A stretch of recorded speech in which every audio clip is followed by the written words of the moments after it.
Oh, buonasera a tutti, benvenuti a questo primo episodio di Empire of the Twin Suns, la serie di dirette in cui andremo a commentare settimana dopo settimana gli episodi di Star Wars Visions in onda naturalmente su Disney Plus. La serie è già uscita tutta, ma noi commentiamo 3 episodi a settimana e questa settimana commentiamo niente meno che i primi 3, ossia Il duello, Rapsodia su Tatooine e I gemelli. Intanto, bentornati nel Devotsverse, certo. Intanto, prima di presentarvi l'ospite di oggi, che è una vecchia conoscenza, ma merita senza dubbio una presentazione con tutti i crismi, ringrazio intanto Christian per i 2 euro, buonasera a te. Poi saluto Raghi, Alessandro, Matteo, Stefani, Gianluca, Gabriele, Corriban Dimon e Gab che dice ci recupera in VOD, ok, in differita, perfetto. Buona live, grazie mille, grazie mille. E ciao anche a Gabriele, l'ho già salutato. Vabbè, 2 saluti. Ciao anche a Jacopo, che si è collegato adesso. Bene, presento intanto il signor Giacomo, l'ospite di oggi. Benvenuto, benvenuto. Salve a lei, signor Deboz, buonasera anche alla chat, al pubblico che ci fa compagnia. È sempre bello tornare qua su Star Wars Libri and Comics per parlare di cose di Star Wars, soprattutto bene di cose relative a Star Wars, che ultimamente non è cosa scontata, quindi ogni No. possibilità, ogni occasione è ben accetta. Ciao a tutti. No, infatti non è cosa scontata. Intanto salutiamo anche io sono Daniele, ciao, io sono Daniele, io no, che dice sigle epiche e dove trovarle. Ho Beh, la fatto sigla è questa... bellissima, la sigla era Sì, bellissima. sì. Per la sigla dovete naturalmente ringraziare Giorgio, che è sempre lui che si occupa di crearle e riesce sempre a stupirci con le sue trovate. Soprattutto la colonna sonora è veramente qualcosa di meraviglioso, meraviglioso. Abbiamo fatto fatica a trovare una colonna sonora adeguata, ma alla fine ce l'abbiamo fatta. Intanto salutiamo anche il Tempio Nerd, ciao. Ciao. Io e il signor Giacomo saremo molto presto sui suoi lidi anche, ossia domani sera. Ma Molto questo, presto. sì, questo ve l'abbiamo già fatto vedere nelle storie, lo ricomunicheremo e va tutto bene. Un saluto anche a Raul. Detto questo, direi di cominciare, non perdiamoci in chiacchiere naturalmente. Comunque è sempre un grande piacere avere appunto il signor Giacomo qua con noi. Direi, prima di tutto, signor Giacomo, ci dia insomma un parere generale, no, su questa serie. Se non sbaglio, l'hai vista tutta o non ancora? No, mi mancano 3 puntate, ho appena Mm. iniziato di vedere la settima, il Ok, settimo cortometraggio di 9, quindi mi manca ancora un pezzo, però essendo oltre la metà comunque mi sono già potuto fare un'idea sì, generale sì. del progetto. E quindi, no, allora, ero molto curioso, come dicevo prima in altre sedi, ero molto incuriosito dal progetto Star Wars Visions, perché, come ho già avuto modo di dire in passato, mi ricordava il progetto Animatrix, che a me era piaciuto molto, cioè quella serie di corto e mediometraggi ispirati alla trilogia di Matrix, che raccontavano varie cose della lore di Matrix, alcune più canoniche, altre meno. Quindi sulla carta questo Star Wars Visions mi dava quelle vibes, cioè questi 9 studi chiamati a dire tramite un corto, un mediometraggio, cos'era per loro Star Wars, poteva essere interessante. E tra l'altro ero anche curioso perché Star Wars deve molto delle sue origini alla cultura, ai prodotti audiovisivi giapponesi, quindi è parte delle radici di Star Wars, quindi era un paragone assolutamente, cioè era non paragone, un'unione assolutamente Mhm. azzeccata Sì. sulla carta. E una volta visti, rilasciati su Disney Plus, devo dire che non mi hanno deluso.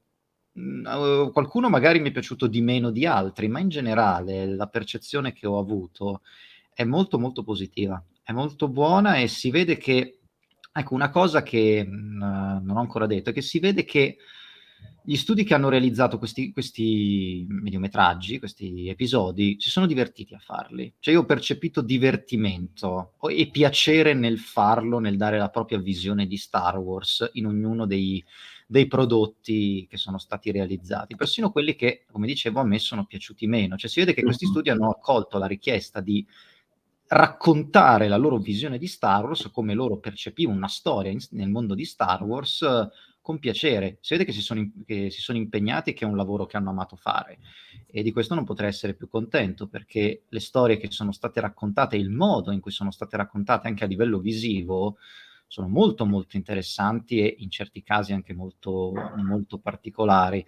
Si va da stasera parliamo appunto dei primi tre, si va da un corto assolutamente suggestivo come il primo, Il duello, che racconta la storia di questo Ronin che arriva in questo villaggio e si trova a dover affrontare questa pattuglia di soldati che sembrano del primo ordine, tra l'altro, perché per gli elmi non sono neanche dell'impero, proprio del primo ordine, ed è, a livello visivo è spettacolare. A livello visivo è veramente spettacolare, a livello di narrazione, anche di tensione della costruzione e tutto, mi è piaciuto veramente, veramente tanto. Il secondo anche è stato quello più inaspettato, ma che mi ha colto di più di sorpresa, ma che ho trovato molto carino e ha anche delle idee che effettivamente io non ci avevo mai pensato, relative a Star Wars, soprattutto per certi personaggi, scusate. Sì. E il terzo, purtroppo, dei primi tre, è quello che mi è piaciuto meno, ma perché semplicemente lo stile di quello studio è un po' troppo sopra le righe per me, cioè, per il mio gusto personale. Poi è fatto bene anche quello, come dicevo, però insomma mi è stato un po' più ostico da digerire. Però in generale riconosco che anche loro, ho percepito anche lì del divertimento Sì, nel sì, sì, realizzarlo, sì. e da quel lato non posso dire assolutamente niente. Frattanto spero non si senta in sottofondo che c'è della musica a palla nei dintorni qua, quindi No, spero che non non sento venga... niente. Perfetto, perfetto. Io invece la sento, vabbè, supererò il disturbo. Comunque, per quanto mi riguarda, sono abbastanza d'accordo con te, e appunto ne abbiamo parlato già a faccia di nerd, quindi insomma già conosciamo bene o male i nostri pareri, siamo appunto abbastanza sulla stessa lunghezza d'onda, devo dire. Dunque, parto proprio da molto molto lontano.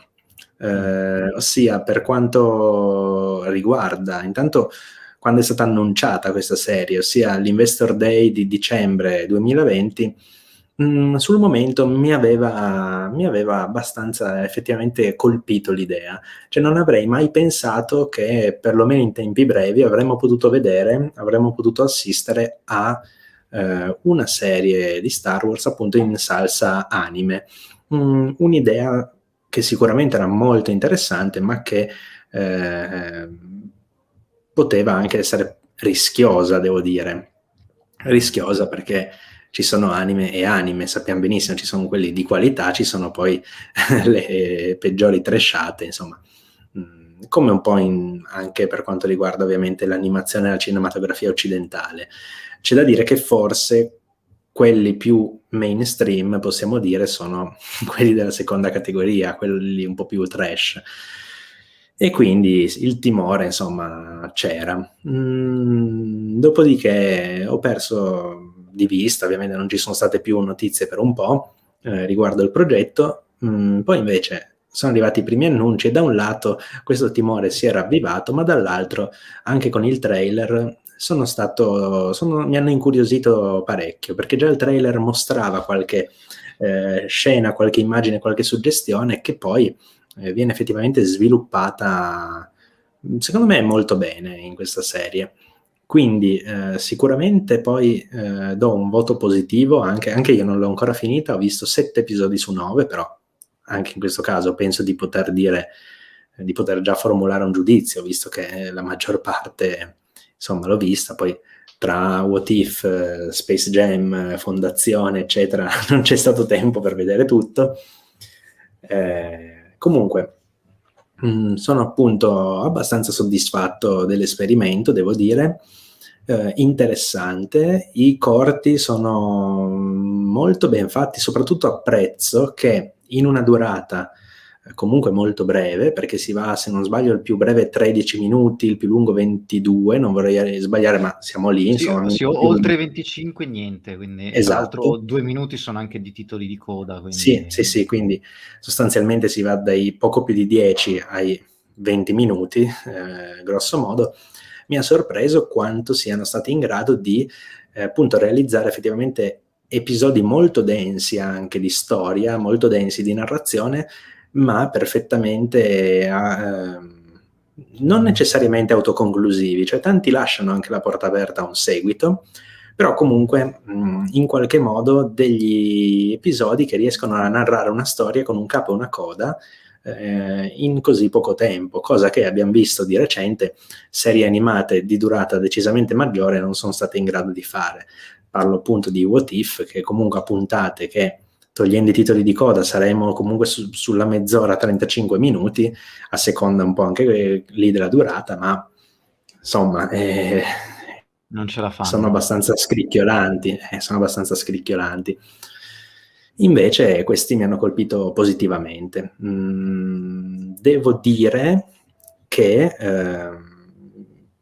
dei tre che commenteremo quest'oggi, il duello è sicuramente il mio preferito. Poi faccio un po' fatica a stilare la classifica degli altri due, perché comunque li ho apprezzati entrambi.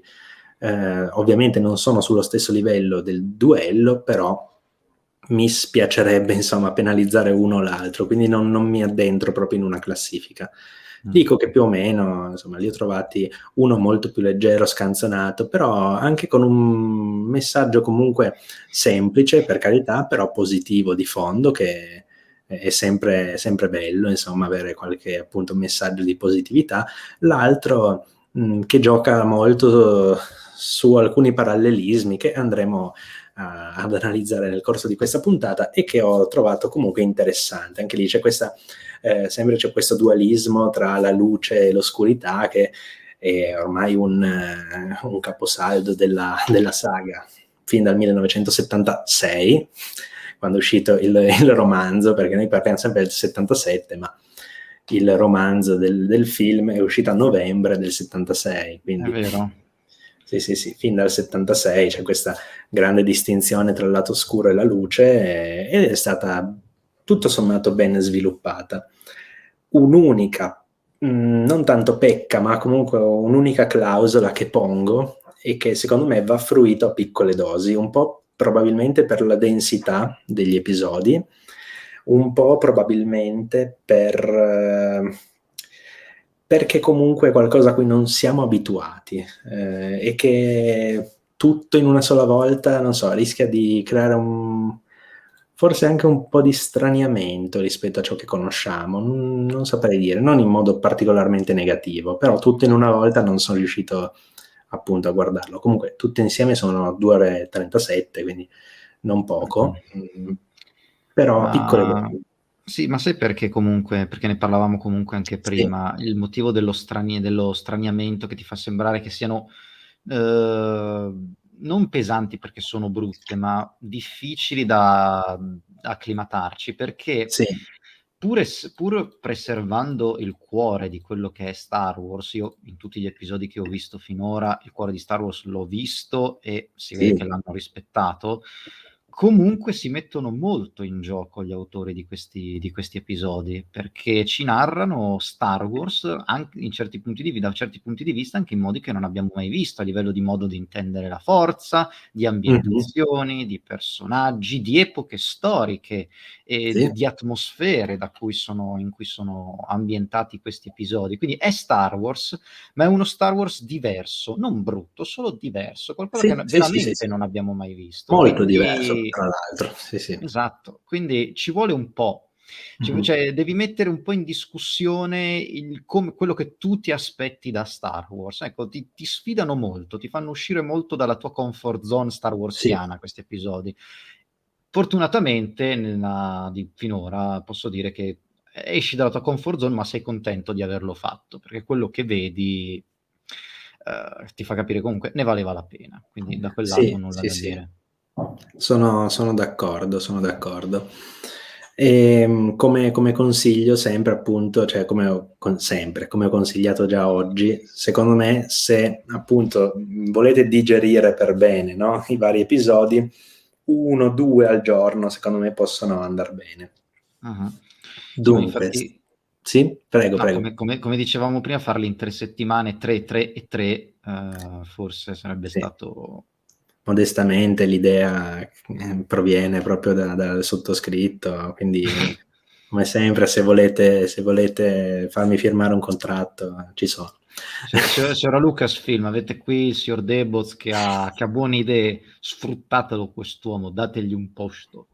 Non starò a ripetere la questione del famoso di come io retconnerei l'incongruenza tra la quarta stagione di Rebels e il romanzo Una nuova alba, perché andiamo fuori tema, ma quello dovrebbe bastare. Comunque, poi ne parliamo dopo magari. Mm-hmm. Allora, Stefani ci dice: io sono rimasta colpita dal duello e tutto quello che non mi aspettavo di Star Wars, ma quello che pretendevo da studi giapponesi.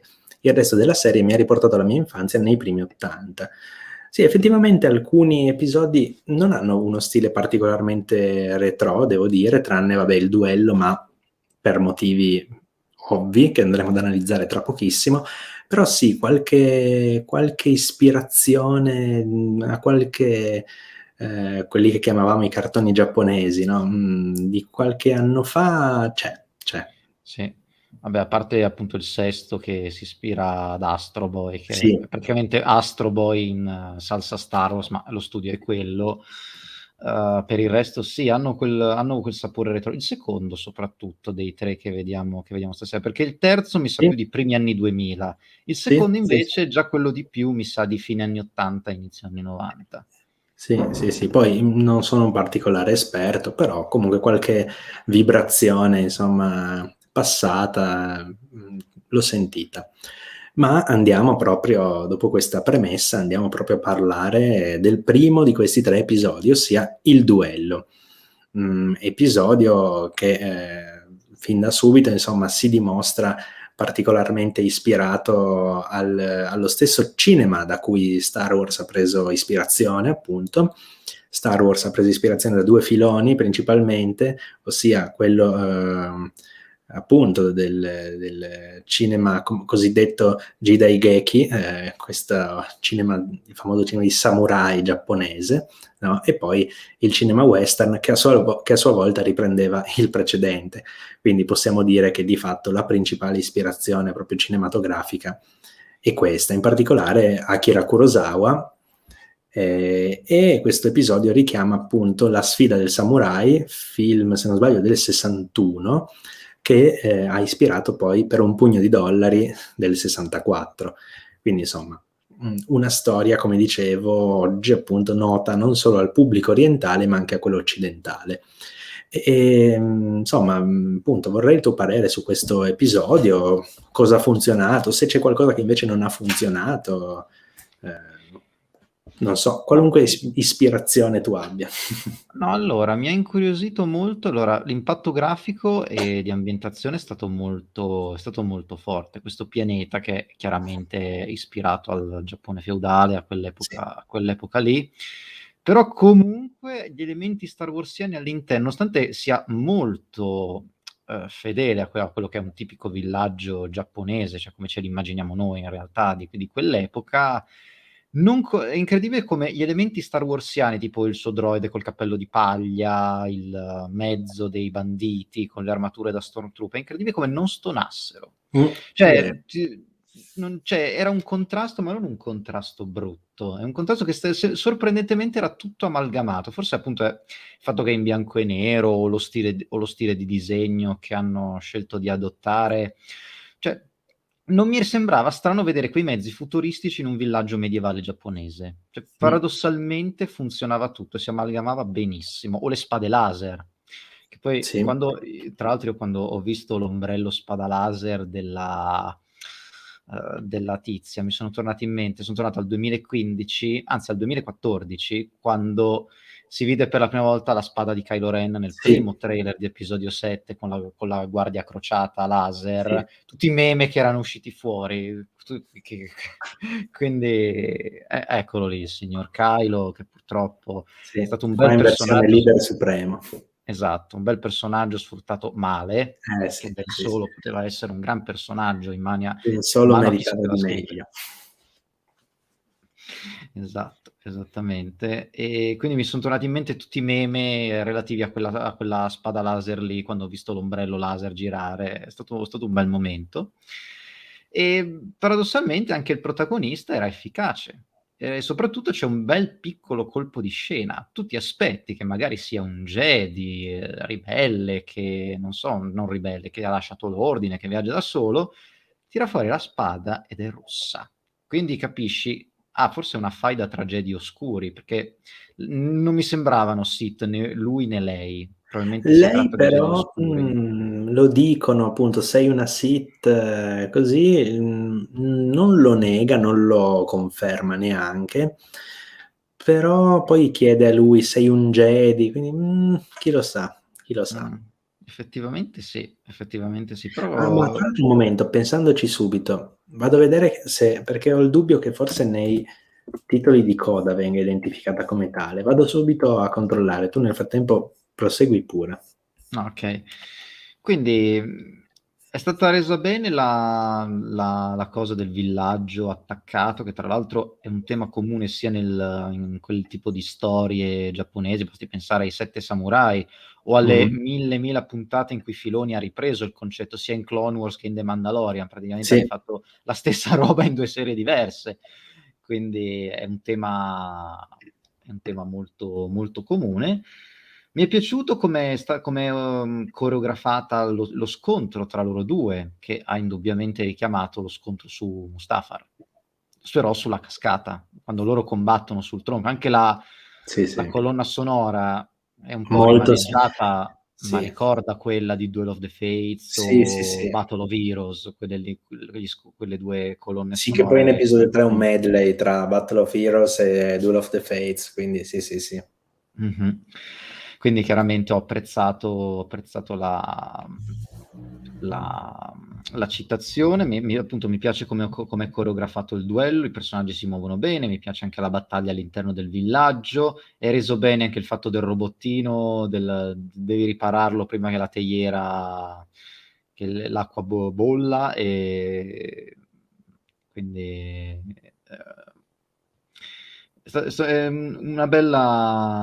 una bella orchestrazione di tutto. Mh-mh. Poi si arriva al finale, fino a questo finale che lascia molte cose aperte. Ecco, come dicevo oggi, alcuni episodi mi sono sembrati autoconclusivi, nel senso: "Vabbè, è un esperimento, può finire qua, va bene così." E altri che invece potrebbero essere degli episodi pilota di qualcosa. Questo primo episodio l'ho trovato una via di mezzo tra i 2, perché chiude la storia, cioè mi basta anche sapere questo è un guerriero solitario che va in giro, chissà quali sono le sue origini, ma non è necessario saperle, che va in giro e combatte i nemici in villaggi. Se non fosse che c'è questa particolarità che appunto lui lascia un Kyber Crystal agli abitanti del villaggio come simbolo di buon augurio e scopriamo che Peccato che ne ha parecchi. Ma tra Mh-mh. l'altro mi è piaciuto un sacco quando dice: "Ah, sei un Jedi", poi anche lì tira leggermente fuori la spada, si vede che è rossa e tutti si spaventano. Poi anch'io pensavo che potesse fare qualcosa di male, perché anche lì un pregiudizio nostro: chi ha la spada rossa è cattivo. Sì, sì, Ecco, sì. questa è la prima, credo fosse la Intanto ciao salutiamo il Emilio. buon Emilio che è qui, arriva per un saluto veloce e poi va a cominciare la serie, quindi buona visione, buona visione. Assolutamente. Effettivamente no, beh, allora, non è la prima volta perché abbiamo avuto Ventress, di personaggio Sì, anche positivo, che però aveva la spada rossa. però quando è positivo, quando è positiva ha la spada gialla. Ah, è vero, perché poi Eh. cambia la spada Quindi la gialla. spada rossa non la brandisce finché è buona. Finché è Mh-mh. cattiva, cioè, la brandisce finché è cattiva, non la brandisce più quando è buona, ecco. Sì, era finché non le vengono rubate nel finale della quinta stagione, Sì, perché poi sì, per un sì, po' da lei Barry le Soffi, perde. sì. Sì, quando Barry Soffi gliele ruba. Che non a caso poi, perdonami ancora, non a caso poi le brandisce lei che si è volta al male, quindi anche quello non è una casualità, insomma, e Sì. vengono sempre brandite comunque da qualcuno che è potente nel lato oscuro in quel momento. E invece Non, stavolta non mi ricordi? ricordo particolari situazioni appunto in cui vengano utilizzate da chi invece non è, insomma, un utilizzatore del lato oscuro. Eh sì, quindi questo personaggio è un personaggio particolare perché non fa nulla di male in questo episodio. È un po' rude, molto secco, è il classico guerriero solitario alla Sì, Clint Eastwood, perché il personaggio è quello, lo stesso straniero si ispirava, come dicevi tu, a quei personaggi, anzi era proprio preso per pari pari e occidentalizzato. sì, sì, Toshiro Però Mifune. sì, però non fa nulla di negativo, aiuta il villaggio, gli lascia un cristallo Kyber a mo' di protezione, e appunto ne ha parecchi, quindi ti viene da chiederti chi è lui? Era un Jedi oscuro? È un Sith che adesso sta abbandonando quella via e vuole eliminare altri come lui? Vuole eliminare la concorrenza? Non lo so, ci interroghiamo molto sulle motivazioni di questo personaggio, però appunto in questo episodio non fa nessuna cattivazione, il villaggio lo protegge, non fa del male agli abitanti e poi se ne va. Mhm, Quindi mhm. è un personaggio che incuriosisce. Allora, io penso che qualche risposta si potrà trovare nel romanzo dedicato a questo episodio, Mhm. che già dal fatto che è l'unico a cui è stato dedicato un romanzo, comunque a cui è stata dedicata un'opera collaterale, chiamiamola così, probabilmente è anche quello che ha convinto di più la produzione, presumo, o Mhm. comunque anche solo il concept che convinceva di più. Ora, nella sinossi del romanzo ci viene detto che questo Ronin è appunto un viandante solitario, bla bla bla, ex Sith. Quindi ex Mm. Sith. Non ci viene detto Jedi, almeno nella sinossi. Tra l'altro la stessa sinossi ci conferma, c'era anche forse la descrizione sul sito di, appunto, ufficiale di Star Wars, c'era un minimo di descrizione dell'episodio, ci confermano che questo episodio non può essere canonico per il semplice fatto che si svolge in una galassia alternativa in cui appunto la civiltà è simile a quella del Giappone feudale e è ben difficile che ci siano Sith o comunque utilizzatori del lato oscuro addestrati dopo episodio 9, vedendo le armature del primo ordine, si dice di superstiti e di reduci dell'ultima guerra, si potrebbe dedurre che questi sono appunto assaltatori sbandati, diciamo, dopo la sconfitta del primo ordine / ordine finale. Però direi che proprio, io infatti l'ho definita un po' al di fuori dello spazio e del tempo, non è in un luogo definito, non è in un tempo veramente definito, si parla Tra appunto... l'altro, Sì? scusa se ti ho interrotto, No, alcune figurati. storie, tra l'altro, io me le sono spiegate così, magari ci hai pensato anche tu, o magari è un Sì, altro spunto. E se queste storie non fossero nient'altro che appunto storie, favole raccontate nell'universo Ronin, non può essere magari una favola, una sì. leggenda che viene Ma guarda, a raccontata? questo proposito, dunque recupero, allora, togliamo qui allora, recupero qua. Allora, abbiamo qui i volumi di Myths and Fables, volume 1, cioè volume unico, in realtà è un volume solo, questo. Poi questa è l'edizione speciale Target, che ha 3 racconti in più, e poi questa è l'edizione speciale Galaxy's Edge, che si può comprare solo lì al parco di Galaxy's Edge, che è sostanzialmente la versione Target, quindi con 3 racconti in più, con altri 3 racconti in più. Mm. È un andazzo che hanno preso ultimamente che non apprezzo molto e non apprezziamo in generale in redazione. Stanno creando tantissime edizioni che differiscono, magari anche hanno creato delle edizioni di romanzi che hanno magari un racconto in più in conclusione, ma sono edizioni comunque molto rare, difficili da reperire se non vivi negli Stati Uniti. Non è proprio una mossa particolarmente rispettosa, secondo me, No, anche dei perché fan. rende difficile avere tutte le cose a disposizione. Esatto. Quindi. e uno magari quel racconto vorrebbe leggerselo, deve fare dei voli pindarici allucinanti per riuscire a trovare qualche rivenditore su eBay oppure qualche casella postale negli Stati Uniti che poi spedisca in Italia. Insomma, è un casino. Ce l'abbiamo fatta noi perché in redazione, mettendoci un po' d'accordo, poi le spese si ammortizzano, ma se una persona è da sola diventa anche molto costoso, oltre che molto difficile. Come ti dicevo prima, ad esempio, ho dovuto interrompere di godere del progetto Alta Repubblica perché i costi sono un po'... Anche perché, insomma, non compriamo solo quello, ecco, non seguiamo solo questa saga, quindi magari prevalentemente, magari in maniera un po' superiore rispetto alle altre, però c'è anche altro che acquistiamo. Dopodiché, sempre dello stesso stile, abbiamo Dark Legends e la corrispondente edizione Target con 3 racconti in più, appunto. E questi cosa sono? Sono nient'altro che miti, fiabe, leggende che di per sé non hanno una particolare canonicità, cioè sono miti, fiabe, leggende che si raccontano nella galassia, quindi potrebbero essere veri, potrebbero essere falsi.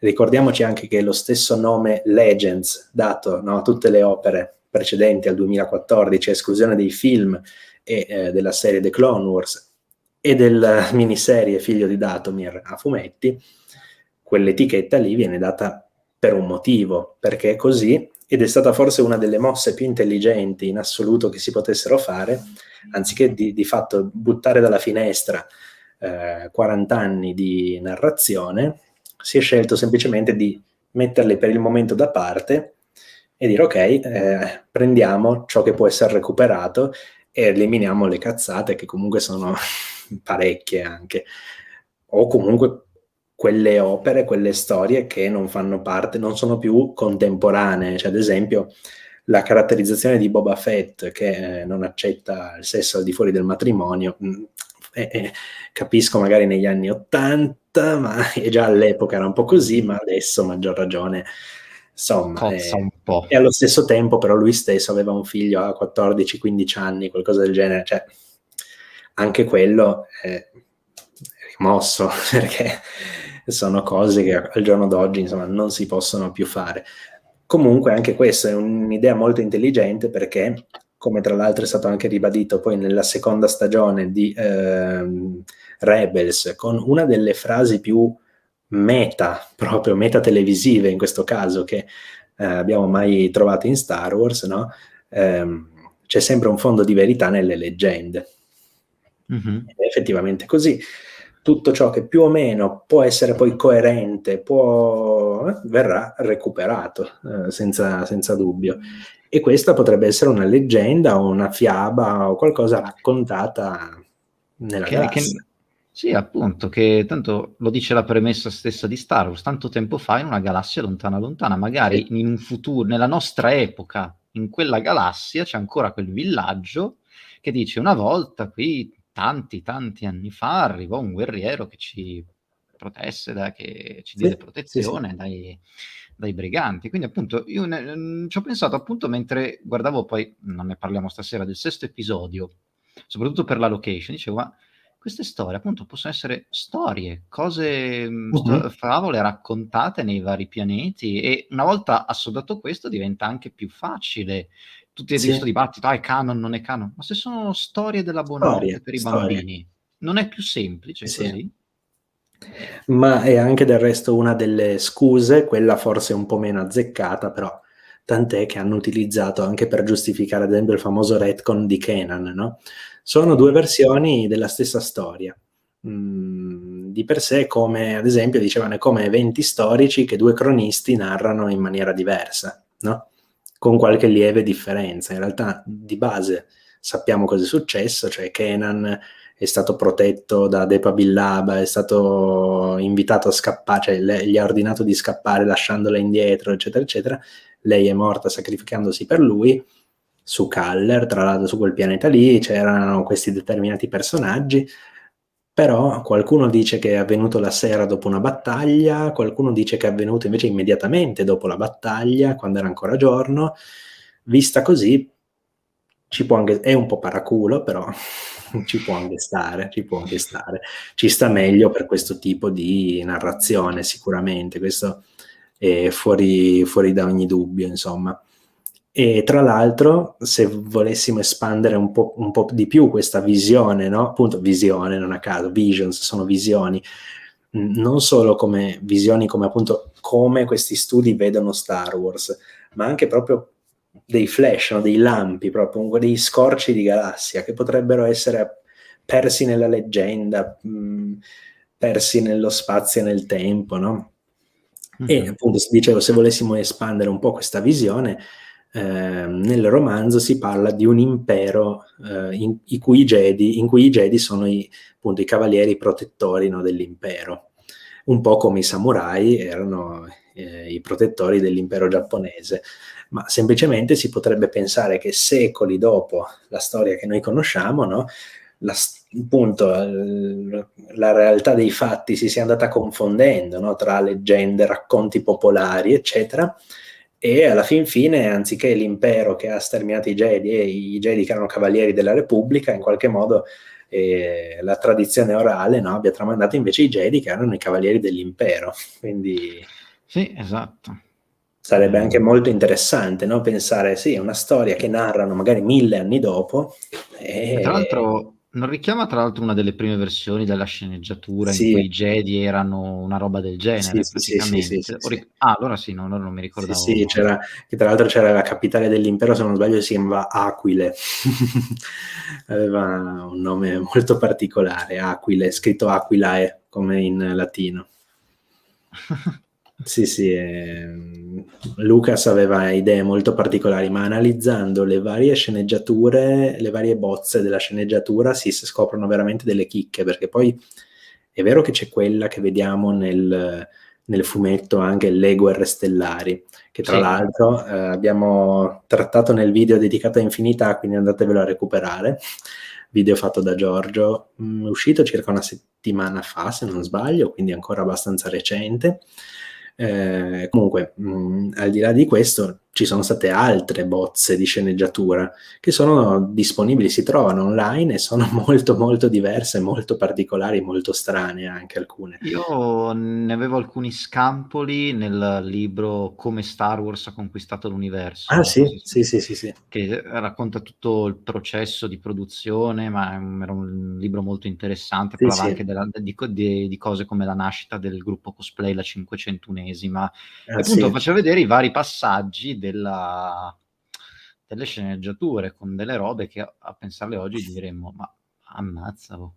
Poi i titoli iniziali di Star Wars, che erano delle robe lunghissime, erano tipo delle supercazzole, tipo la leggenda di Luke Skywalker, parte 1, le guerre stellari, una roba dal diario Sì, sì, degli sì. Wills, Sì, sì, sì, sì, erano sì. dei titoli Le di 3 avventure pagine. di Luke Skywalker, che all'inizio però era Luke Starkiller, e ancora prima era Anakin Starkiller, Anakin, che non a caso poi è stato ripreso per Anakin. Però Mhm. sì, sì, sì, sì. Sì, ma infatti, cioè dire Lucas non ha buttato via nulla di quello che aveva pensato, l'ha recuperato un po' tutto. Appunto, Anakin è diventato Anakin, Starkiller poi è stato recuperato nel famoso videogioco, e poi anche la base Starkiller nel canone ha omaggiato appunto il personaggio. Insomma, in Star Wars il riciclo è all'ordine del Le idee giorno. per Star Wars sono come il maiale, non si butta Non via si butta via niente. niente. Esatto, esatto, esatto. O Revenge of the Jedi, che è diventato Sì, poi Revenge of the Revenge of the Sith. Sith, sì, sì, sì, sì. Tra l'altro è anche molto bella la contrapposizione, effettivamente, perché la vendetta, tra l'altro, ecco, anche questa citazione che viene sempre dalla seconda stagione di Rebels, la vendetta non è la via del Jedi, Sì, tutto torna, sì, sì, sì. sì. Però appunto, come dicevamo oggi, cioè, approfitto di questo spazio, visto che stiamo Sì, parlando prego. di Star Wars, un piccolo sfogo. Non è che perché Lucas ha detto It's like poetry times che tutto deve andare sempre uguale, No, fateci vedere no, certo. altre cose, basta con le cose che si ripetono, fate come Visions, che ha mostrato cose diverse. Avete mostrato cose diverse, ma con il cuore di Star Wars hanno funzionato, visto? Non è così difficile. Scusate. Sì, ma poi al di là del ripetersi dipende sempre da come qualcosa viene presentato, raccontato, messo in scena. Mhm. Però sì. Ad esempio dicevo anche prima, Dune e il Trono di Spade di base sono la stessa storia, ma le Cronache del Ghiaccio e del Fuoco di base, perlomeno primo volume, sono la stessa storia, ma narrata in modo totalmente diverso e nessuno ci fa caso più di tanto. Sì, ma adesso tutti lo diranno perché saranno tutti esperti di Dune. Sì. È sempre così, come mi ricordo tutti espertissimi di Arcana, Agatha Harkness, eccetera. Confesso che neanche io la conoscevo, Agatha Harkness. Neanch'io, l'ho scoperta con la serie. Mm. Vabbè, comunque promosso questo primo episodio. Sì, Promosso. sì, anche assolutamente secondo me. Recupero qualche commento. Allora, Daniele ci dice: il protagonista del primo episodio, molto bello, è doppiato dalla stessa voce italiana di Pedro Pascal in The Mandalorian. Sì, Andrea Mete, il doppiatore, che tra l'altro, non vorrei sbagliarmi, ma doppia anche Star-Lord nel Marvel Cinematic Universe. Sì, Andrea Mete è il doppiatore di Chris Pratt, ma anche credo in Jurassic World, ormai credo sia il suo doppiatore principale. Ah, ecco, sì, può essere. Adesso non ho ben presente, mi ricordo sicuramente di Star-Lord, appunto non ricordo di altri, però sì, ma doppia parecchio. In questo periodo sta lavorando parecchio, una voce anche abbastanza, come dire, inconfondibile, direi. Tra l'altro, man mano che passano gli anni, diventa in alcune cose molto simile a quello di suo padre, che era Marco Mete. Sì, è vero, qualche volta l'ho trovata anch'io qualche somiglianza a Marco Mete, che anche lui ne ha doppiati tantissimi nel corso della sua carriera. E tra l'altro adesso fa anche l'adattatore dialoghista e direttore del doppiaggio, Marco Mete. Dunque, poi Raghi dice: se non sbaglio glielo dà il cristallo, intende per proteggerli dal male, una cosa simile. Potrebbe essere che un altro Sith, avvertendone la presenza, decida di non avvicinarvi, sì? Può anche essere, alla luce ad esempio dell'episodio del vecchio, in cui si sente questa perturbazione nella forza, no? Sentono la perturbazione. Ah, aspetta, tu non l'hai ancora visto? No, è quello che devo guardare, il Comunque settimo. all'inizio non è cioè all'inizio proprio sentono una perturbazione nella forza, sentono qualcosa di oscuro, decidono di scendere a indagare. Punto. Mi fermo qui. E può essere che magari un altro sito, sentendo un'altra perturbazione nella forza, appunto qualcosa nel lato oscuro, si tenga alla larga. Può essere, chi lo sa. Sì, anche se io spero che sia così, ma anche se conoscendo i Sith, se scopri che un altro è stato ucciso da lì, un po' incazzatiello lo sei, vorresti recuperare, ma anche per avidità il Kyber. Non lo so, dipende. Non sappiamo effettivamente come si comportino i Sith in questo frangente. Poi Valorum non era cancelliere, era un'altra cosa. Sì, nelle sceneggiature c'era già Valorum nelle sceneggiature di episodio 4, se non erro, o aveva un nome simile se non era Valorum, non mi ricordo più però cosa fosse, perché c'è un sacco di roba incasinatissima. Poi Christian ci chiede: non so se è già stata fatta questa domanda, ma recupererete i primi 5 capitoli del romanzo Ronin in uscita lunedì? Aspetta, mi sono perso qualcosa. Escono lunedì i primi 5 capitoli? No, perché il romanzo esce a ottobre, se non sbaglio. Ronin a Visions Novel esce il 12 ottobre in lingua originale. Quindi escono i primi 5 capitoli lunedì? Fammi capire, perché questa me l'ero persa. Nel caso io sicuramente li recupero, sono molto interessato. Giorgio sta già leggendo. Ecco, li hanno annunciati in anteprima. Perfetto. Allora sì. un'occhiata gliela si dà. Che più o meno in realtà dovrebbero, ok, solo i primi 5 capitoli, fonte del Ray su Twitter, la casa editrice, perfetto. Me l'ero perso allora.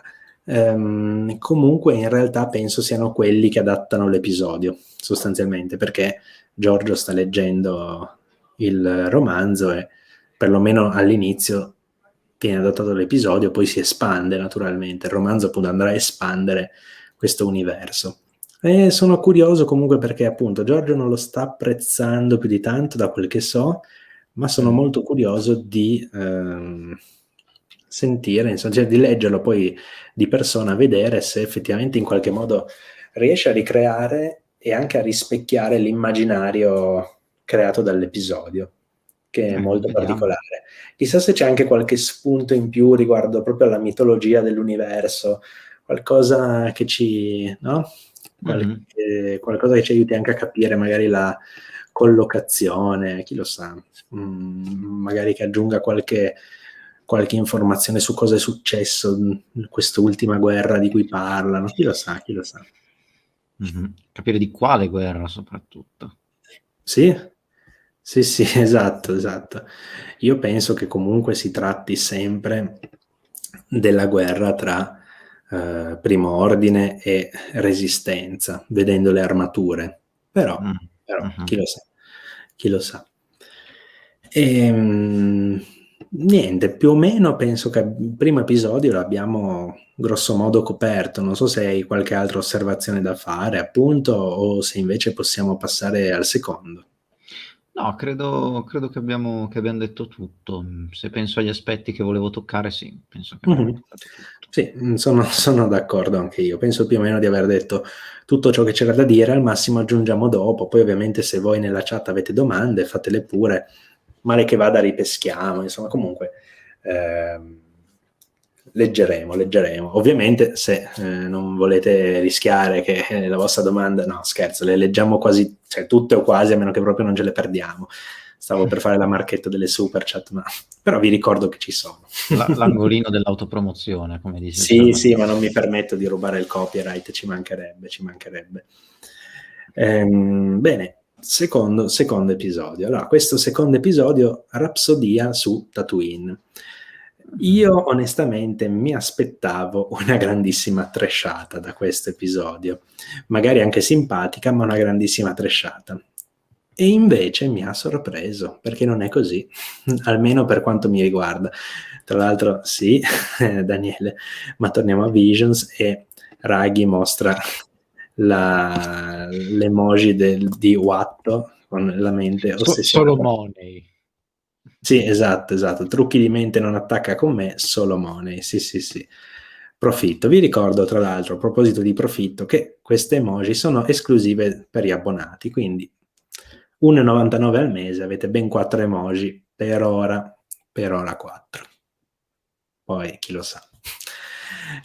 Dunque, dicevamo appunto episodio 2, ossia Rapsodia su Tatooine, che dicevo, temevo fosse una gran trashata, invece secondo me si è rivelato poi un episodio molto carino alla in fin dei conti. Tu che cosa ne pensi?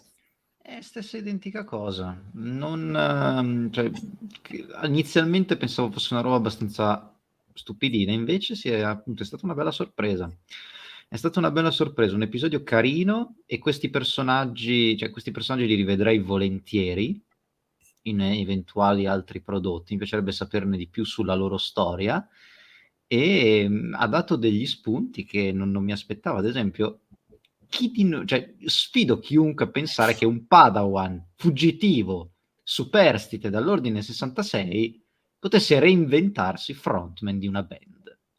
Io non me lo sarei mai aspettato, anche perché a parte la celeberrima cantina band, ecco, questa è un'altra cosa che mi è piaciuta, non abbiamo mai visto il lato musicale dell'universo di Star Wars, Abbiamo o la poche band cose. nel palazzo di Jabba. Sì, ma quella tenderei a dimenticarmela Sì, perché però giusto per citarla c'è. no, sì, E assolutamente. abbiamo poi il castello di Mazkanata su Takodana. Sì, E abbiamo in realtà i musicisti e i cantanti su Canto Bight. sì.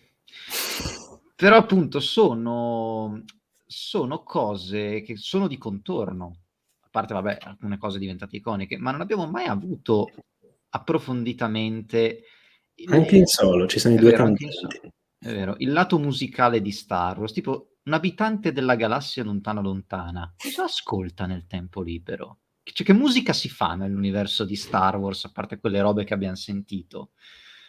Quindi è bello vedere che la protagonista di questa storia è una band Sì. musicale del mondo di Star Wars, che affronta, a quanto abbiamo avuto modo di vedere, gli stessi problemi che ha una band una band dappertutto, cioè il suonare, il fare i concerti, il cercare l'occasione buona per sfondare, quindi è stata una cosa curiosa e interessante. A me piacciono sempre, se ovviamente sensati, gli esperimenti di cose che non avevo mai pensato, ad esempio in Star Wars.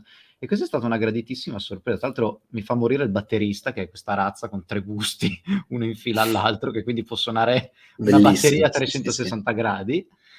E, è vero, anche Cal Kestis all'inizio di Sì, Fallen Order al Walkman, alle sì, cuffie, sta sì, ascoltando sì, la sì, sì, musica, sì. è vero.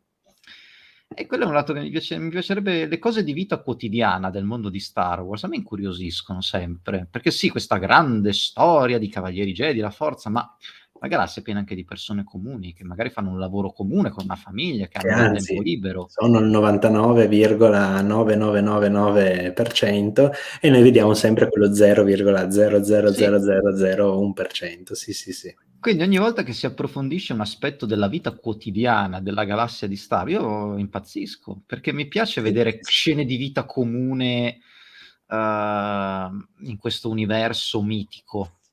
E il lato musicale è anche questo. Poi scopriamo che c'è uno dei membri della band che è ricercato da Boba Fett, perché a quanto pare, tra l'altro è un Hutt anche Sì, lui. Un sì, Hutt sì, che sì, parla sì, sì. bene il basic e che soprattutto non ha interessi criminali, ma vuole fare il musicista. Mh-mh. Quindi Sì. ha tradito gli interessi di Jabba e quindi deve essere condannato a morte. Tra l'altro anche qui si nota che Boba Fett è uomo d'onore, perché non li uccide, danneggia la nave quel tanto che basta a fermarli e poi li lascia lì. Sì, sì, sì, Quindi sì. Giustamente Raghi ci dice che Lat nel suo headcanon è Puzzolo in versione emo, cioè Rotta the Hutt, quello che vediamo appunto in The Clone Wars. Passato troppo poco tempo. eh sì, Passato troppo poco tempo. sì, saranno passati al massimo 1 o 2 anni dall'ordine 66, quindi Rotta è ancora Sì, ma molto anche più. fossero 5 o 6, comunque 10, Mhm. però troppo poco, troppo poco. Gli atti invecchiano lentamente, gli att Sì, sono sì. lunghi, campano lungo gli att, Sì, sì, sì, sì. E maledetti. beh, del resto Giabba muore a 600 anni e viene ucciso, quindi sarebbe andato avanti ancora un bel po'. Esatto. Mama, che è la mamma appunto di Zero in The Clone Wars, ha più di 1000 anni, quindi Mhm. Sì, gli sì, sì, att sì, sono sono lì. una specie molto, molto, molto longeva. Sì, sì, sì. Sì, ed è bello vedere appunto questo Att che ha interessi diversi, vuole sfondare nel mondo della musica.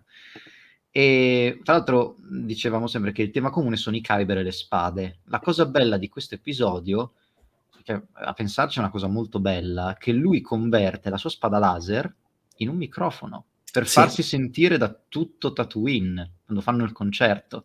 Tanto mi fa ridere che viene inquadrata la casa di Obi-Wan, quindi probabilmente ha sentito anche lui il concerto. Ha sentito anche lui sì, il sì, sì. musicista. Magari era anche lui lì a ballare insieme a tutta Tatooine. Sì, sì, sì. È stato molto, molto carino quel piccolo easter egg della casa di Obi-Wan. Sì, sì, sì. Mhm. Sarebbe stato bello, non hanno fatto vedere la fattoria dei Lars, però hanno fatto vedere altri posti di Tatooine, ma non la fattoria dei Lars. Sarebbe stato bellissimo vedere tipo un piccolo Luke, no? Sì, me l'aspettavo, tipo, non so, gli zii lo portano al concerto. Così, cioè c'è un Sì, sì. concerto, lo portiamo al concerto. Ci poteva stare. Sì, sì, sì, sì, sì. Quindi è bello come lui convoglia il suo potere della forza nella musica, Sì, sì, sì, sì. nel cantato, nella voce. Ed è bellissimo vedere che conquistano anche Jabba, colui che muove la coda a tempo, perché gli Sì, piace la sì, sì, sì. musica.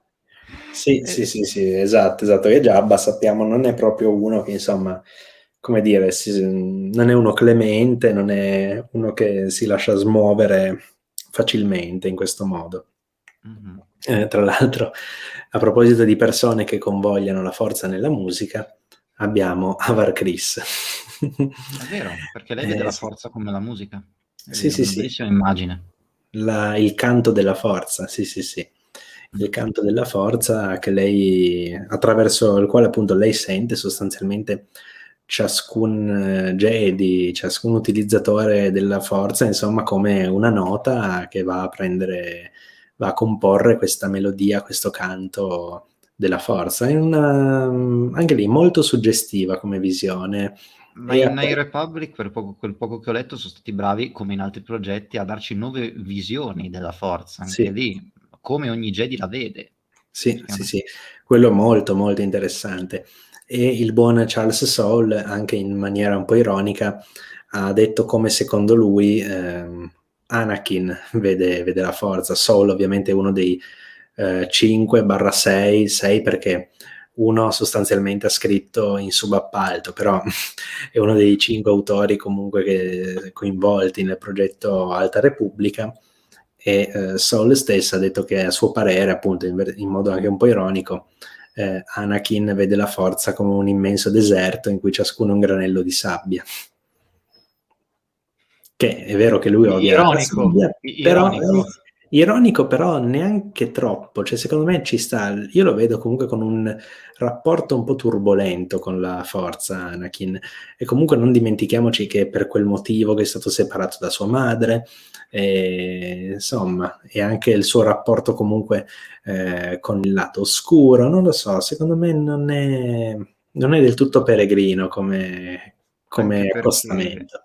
no, è vero, anche perché lui è cresciuto su Tatooine, e Sì. Tatooine, perché probabilmente poi il legame con la forza è una cosa che lo fa anche soffrire, essendo che lui è così potente e non riesce a Sì, controllarla. sì. E cosa lo fa più soffrire dei suoi ricordi di Tatooine, i ricordi della schiavitù? È una croce, per lui è il prescelto, il Messia porta la Sì, sì, croce, sì. e la sua croce è il potere della forza.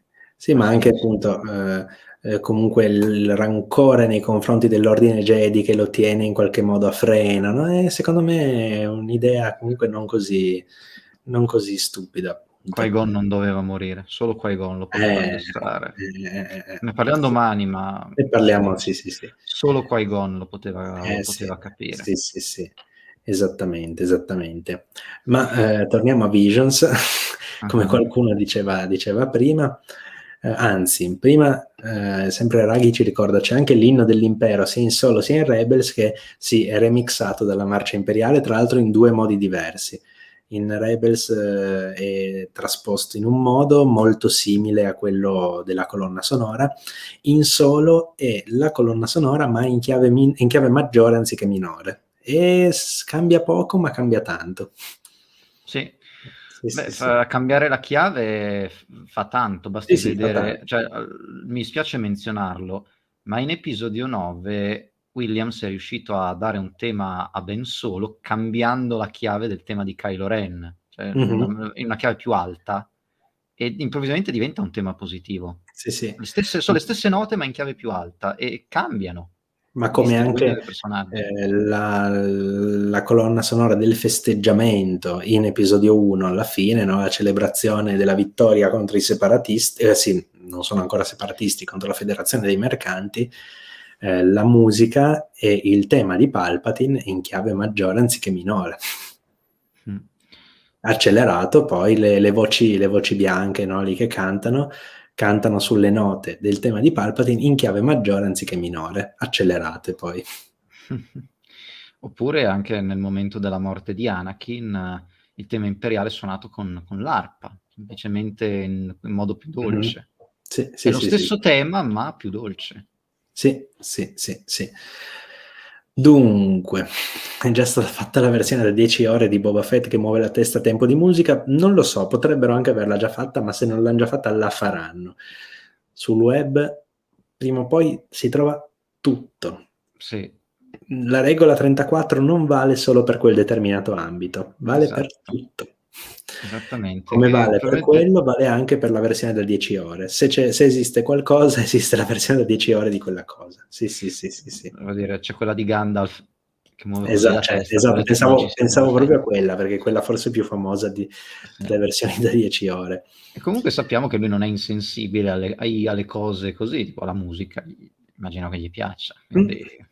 Ma poi sono riusciti a conquistare tutti, anche perché appunto lui convogliava la forza in sì, quel canto, potenziandolo anche col microfono, ed è una bella cosa, sì, un bel sì, modo di sì, sì, sì. riutilizzare la forza. L'unica cosa che mi preoccupa è che, ok, sono stati lanciati, lui si è nascosto in piena vista. Il problema è che se diventano una band famosa, e tipo, siete chiamati a esibirvi per l'imperatore. Ah, L'imperatore quindi dovrebbe accorgersi effettivamente. che il cantante ha qualcosa di particolare. Sì, sì, sì, sì, sì, sì. Quindi Vero, vero, vero. Ma speriamo per loro che diventino famosi, ma non così tanto, insomma, da, no, lo da so. rischiare di dover suonare per Darth Vader, per l'imperatore o per qualche altro, per qualche inquisitore, eccetera. Sì, no, è appunto per questo che mi piacerebbe vederli ancora questi personaggi, perché mi piacerebbe vedere la loro carriera musicale, come Sì, sì, sì. prosegue. Com'è la vita di una band di serie A o comunque in crescita emergente nell'universo di Star Wars? Sì, Non è una sì, sì, domanda no, da è poco. molto, molto carina da quel punto di vista. Poi anche il messaggio che, come dicevo, è magari anche trito e ritrito, però non guasta mai, no? Mostrare sempre, no, il valore dell'amicizia, come i veri amici, no, si vedano nel momento del bisogno, non ti lasciano solo nel momento del bisogno. E trito, ritrito, scontato, lo vediamo dappertutto, ma non fa mai male ribadirlo. Sono sempre, come dicevo anche oggi, anche per il messaggio di Space Jam, no? I messaggi positivi non fa mai male ribadirli, insomma, Mhm. va sempre bene. Sempre bene. Saluto Pino Scotto, che ha uno username molto molto particolare, molto particolare. Bene, ci saluti l'oscuro signore. Eh, poi Riccardo ci dice: il secondo episodio di Visions lo considero la versione ben fatta dell'episodio 7 di What If della Marvel. Mm, sì, ma no, nel senso, dai, è proprio tutto un altro tono, dai. No, cioè What If di quello, Visions è solo una porcheria e basta. sì, questo ha un senso, una Sì, il bella What If della Marvel, non storia. di Visions. Sì, sì, no, quello di Visions ha un senso, una bella storia, dei personaggi a cui ti affezioni, quindi è tutto il contrario per me. Sì, sì, sì, sì, sì, Per sì. me è tutto il contrario, anzi. Pur durando la metà, e pur essendo comunque frivolo, nel senso, cioè più che frivolo, scanzonato, simpatico, non ambisce a narrare chissà quale grande storia epica, eccetera, però riesce comunque a farti affezionare ai personaggi, riesce comunque in qualche modo, no, a trasmetterti qualcosa, e quindi da quel punto di vista penso, se un cortometraggio comunque di quanto è, un quarto d'ora, 20 minuti, penso più un quarto d'ora, adesso mi pare sia abbastanza breve anche, comunque Mhm. se in un quarto d'ora non riescono a fare tutto questo, insomma, tanto di cappello, visto che c'è chi non ci riesce non solo in 30 minuti, ma anche in film di 3 ore, quindi direi che il compito è stato. E poi ribadisco, è una puntatina che uno guarda per intrattenimento, non deve certo essere il colossal della vita, quindi poi l'episodio 7 di What If purtroppo è una schifezza e basta, poco da fare. Sì. Comunque sarei curioso effettivamente di sapere qualcosa in più dell'At in particolare. Sai, Mhm. magari la sua, come mai ha deciso di cambiare vita, anche il suo rapporto di parentela con gli altri clan degli At, non sarebbe una brutta cosa. E adesso lancio qua l'idea, non la faranno mai, ma se io adorerei veramente se facessero una serie, ma proprio leggera, no?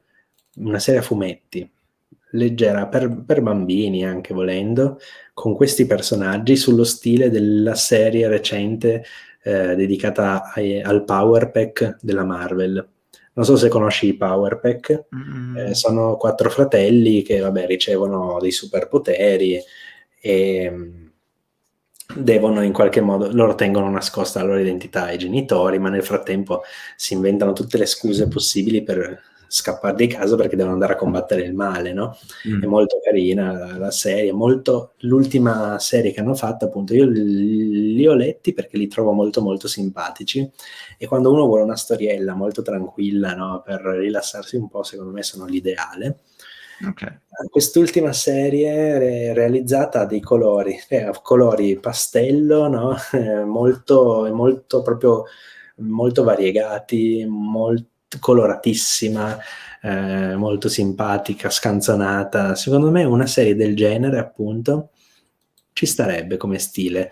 Andate a cercare se vi interessa, appunto, qualche tavola, uno stile del genere che è molto molto simpatico. Secondo me per bambini lo vedrei veramente veramente bene, e del resto da fan dei Power Pack vorrei tanto anche una serie animata dedicata a loro, su questo stesso stile, no? Coloratissima, in 2D rigorosamente, eccetera.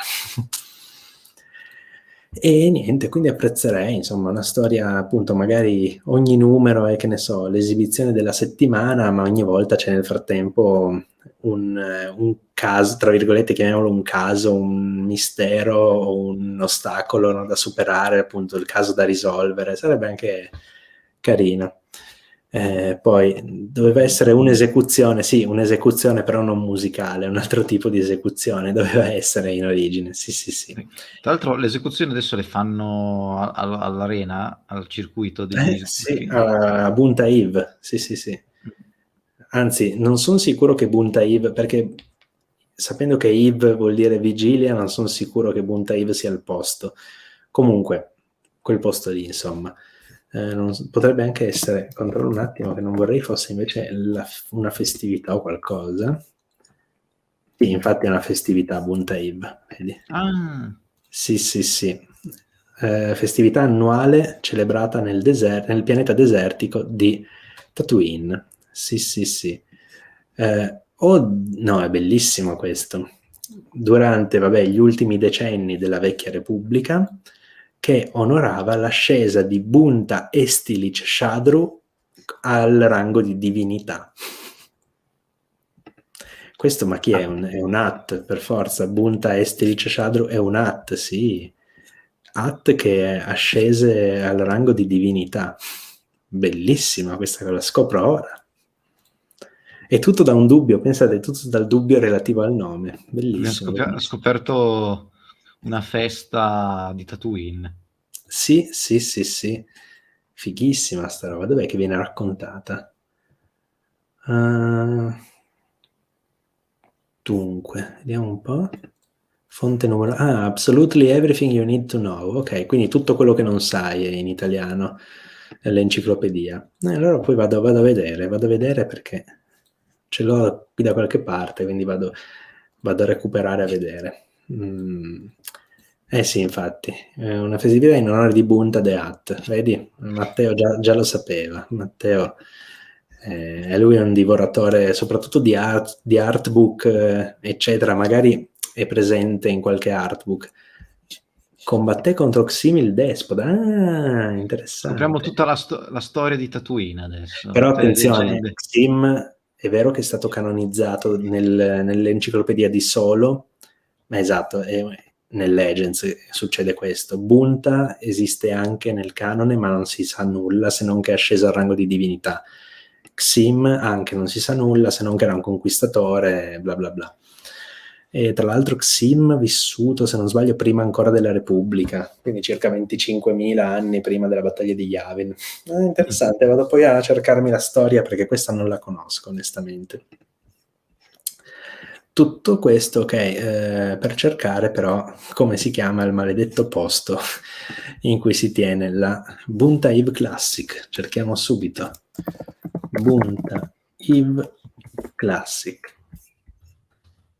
Si tiene, semplicemente la Grande Arena, si chiama il luogo. Molto semplice, Grande Arena di Mos Espa. Chiaramente sì, la città dove abitava Anakin con sua madre Mos Espa, quindi la Grande Arena di Mos Espa. Mi aspettavo un nome un po' più pittoresco, come l'Arena Petranacchi di Geonosis, e invece... E invece... vabbè, comunque è molto molto interessante. Andremo ad approfondire, un giorno faremo una live solo sulla festività di Bunta Eve, sulla storia di Bunta de Hat, eccetera, delle sue guerre contro Xim il Despota. Bene, direi, se sei d'accordo, che possiamo partire, cioè possiamo passare all'episodio, al terzo episodio, cioè i gemelli. E qua arriviamo a quello che per molti è un tasto dolente. Io non l'ho trovato come tale, intanto Gabriele ci dice l'arena della Cadrega, sì, senza dubbio. Bravo! L'arena della Cadrega, sì.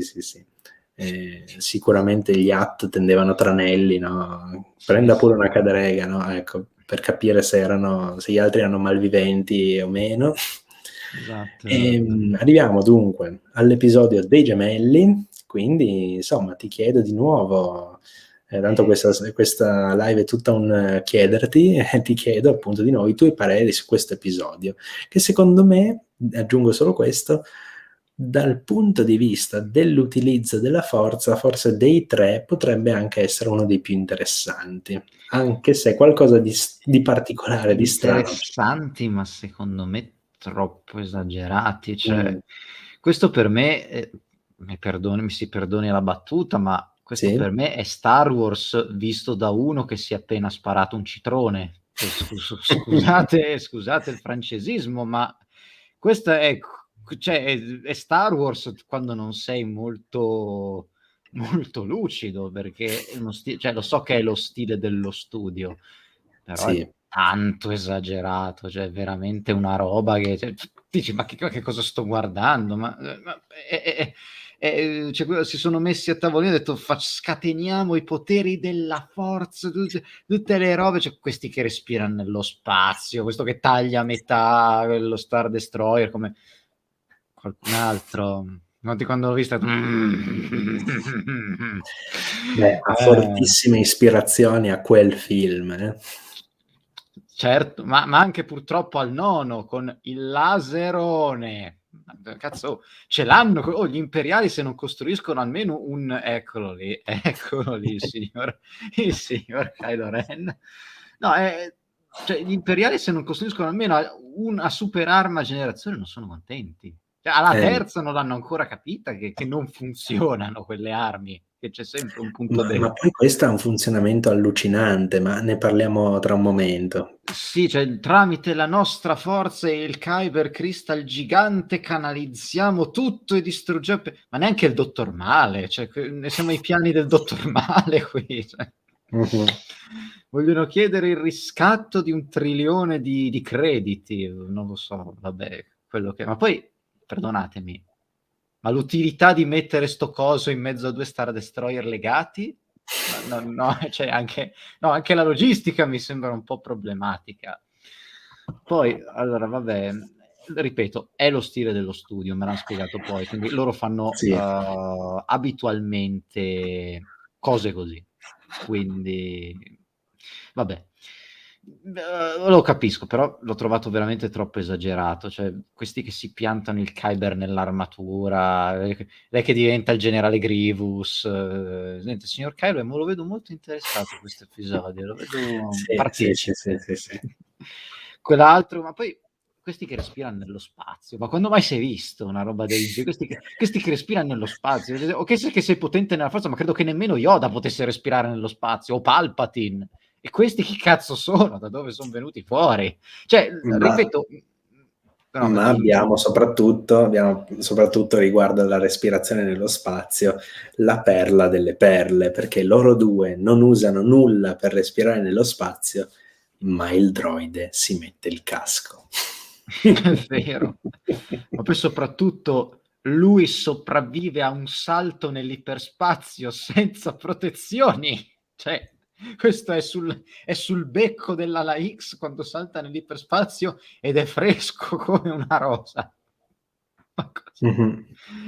Sì, no, allora me lo posso salve signor BB8, Sì, si è sentito preso in considerazione. anche lei sta bene, lei era l'unica cosa che salvo di quei 3 Tra film. l'altro ti faccio notare che vedi che il resto è tutto integro, questo no, perché è quello di episodio 9, con colpito dal tronco.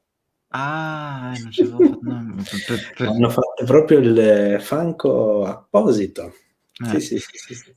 Quindi, allora, anche qui me lo giustifico con è una storia. Le grandi storie esagerate del popolo, i Jedi con la forza possono fare tutto, quindi vabbè, me lo posso spiegare così. Visivamente alcune trovate interessanti, ma l'ho trovato un po' troppo esagerato.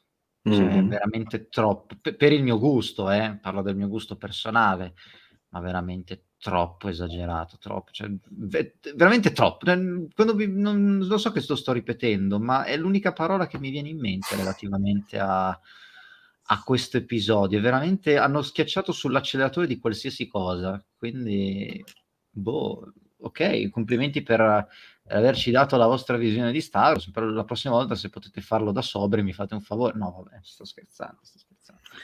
Allora, intanto prima di dire la mia, leggo il commento di Gabriele. Sbaglio, il droide si chiamava R2. Mi sa tanto di nome di action figure bootleg di R2. E invece, sì, non sbagli, si chiamava proprio R2. Sì, Sì, e, sì, e- sì, sì, e tra sì. l'altro invece il protocollare, quello con la cosa scura, mi ricorda quello della dottoressa Afra, mi ha Sì, ricordato molto, quello, molto. mi ha ricordato Triplo triplo zero. zero.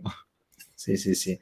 Adesso non ricordo il nome del protocollare, però sì, comunque ricorda moltissimo quello, perché di fatto è appunto un protocollare nero. Infatti io quasi quasi, addirittura io quasi mi aspettavo che si comportasse in modo simile e speravo non dicessero il nome, no? Perché così ci sarebbe stata la teoria che avrebbe Mhm. impazzato, no? Ah, ma quindi quello è triplo zero? Cioè, No, teoria, avremmo fatta è in troppo due, però polite per essere triplo zero, è sì, troppo invece buono. no, è educato, gentile, no? No, Mi triplo zero è un aspettavo più. killer senza pietà, quindi no, purtroppo no.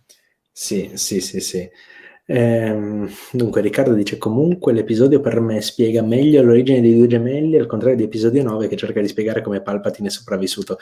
Ma tra l'altro, da notare una cosetta, perché i due gemelli vengono cresciuti da adepti Sith sostanzialmente in queste vasche di clonazione, no? Se voi cercate per bene, c'è un'immagine di episodio 9 in cui al fianco di Palpatine si vedono due piccole piccole vasche di clonazione, no? Che hanno tipo dei puntini rossi. Intanto qua c'è l'orda dei barbari che passa. Tranquillo, tranquillo. Per favore, contenetevi. Comunque, finisco, poi passo la parola a te perché altrimenti qua non se ne esce. Poi questi due piccoli piccoli puntini rossi che qualcuno ha provato a vedere, sono embrioni? No, ovviamente no, ma potrebbe essere che abbiano sfruttato, no, questa suggestione visiva per realizzare l'episodio, magari. Io mi Sì, muto temporaneamente e tranquillo, tranquillo.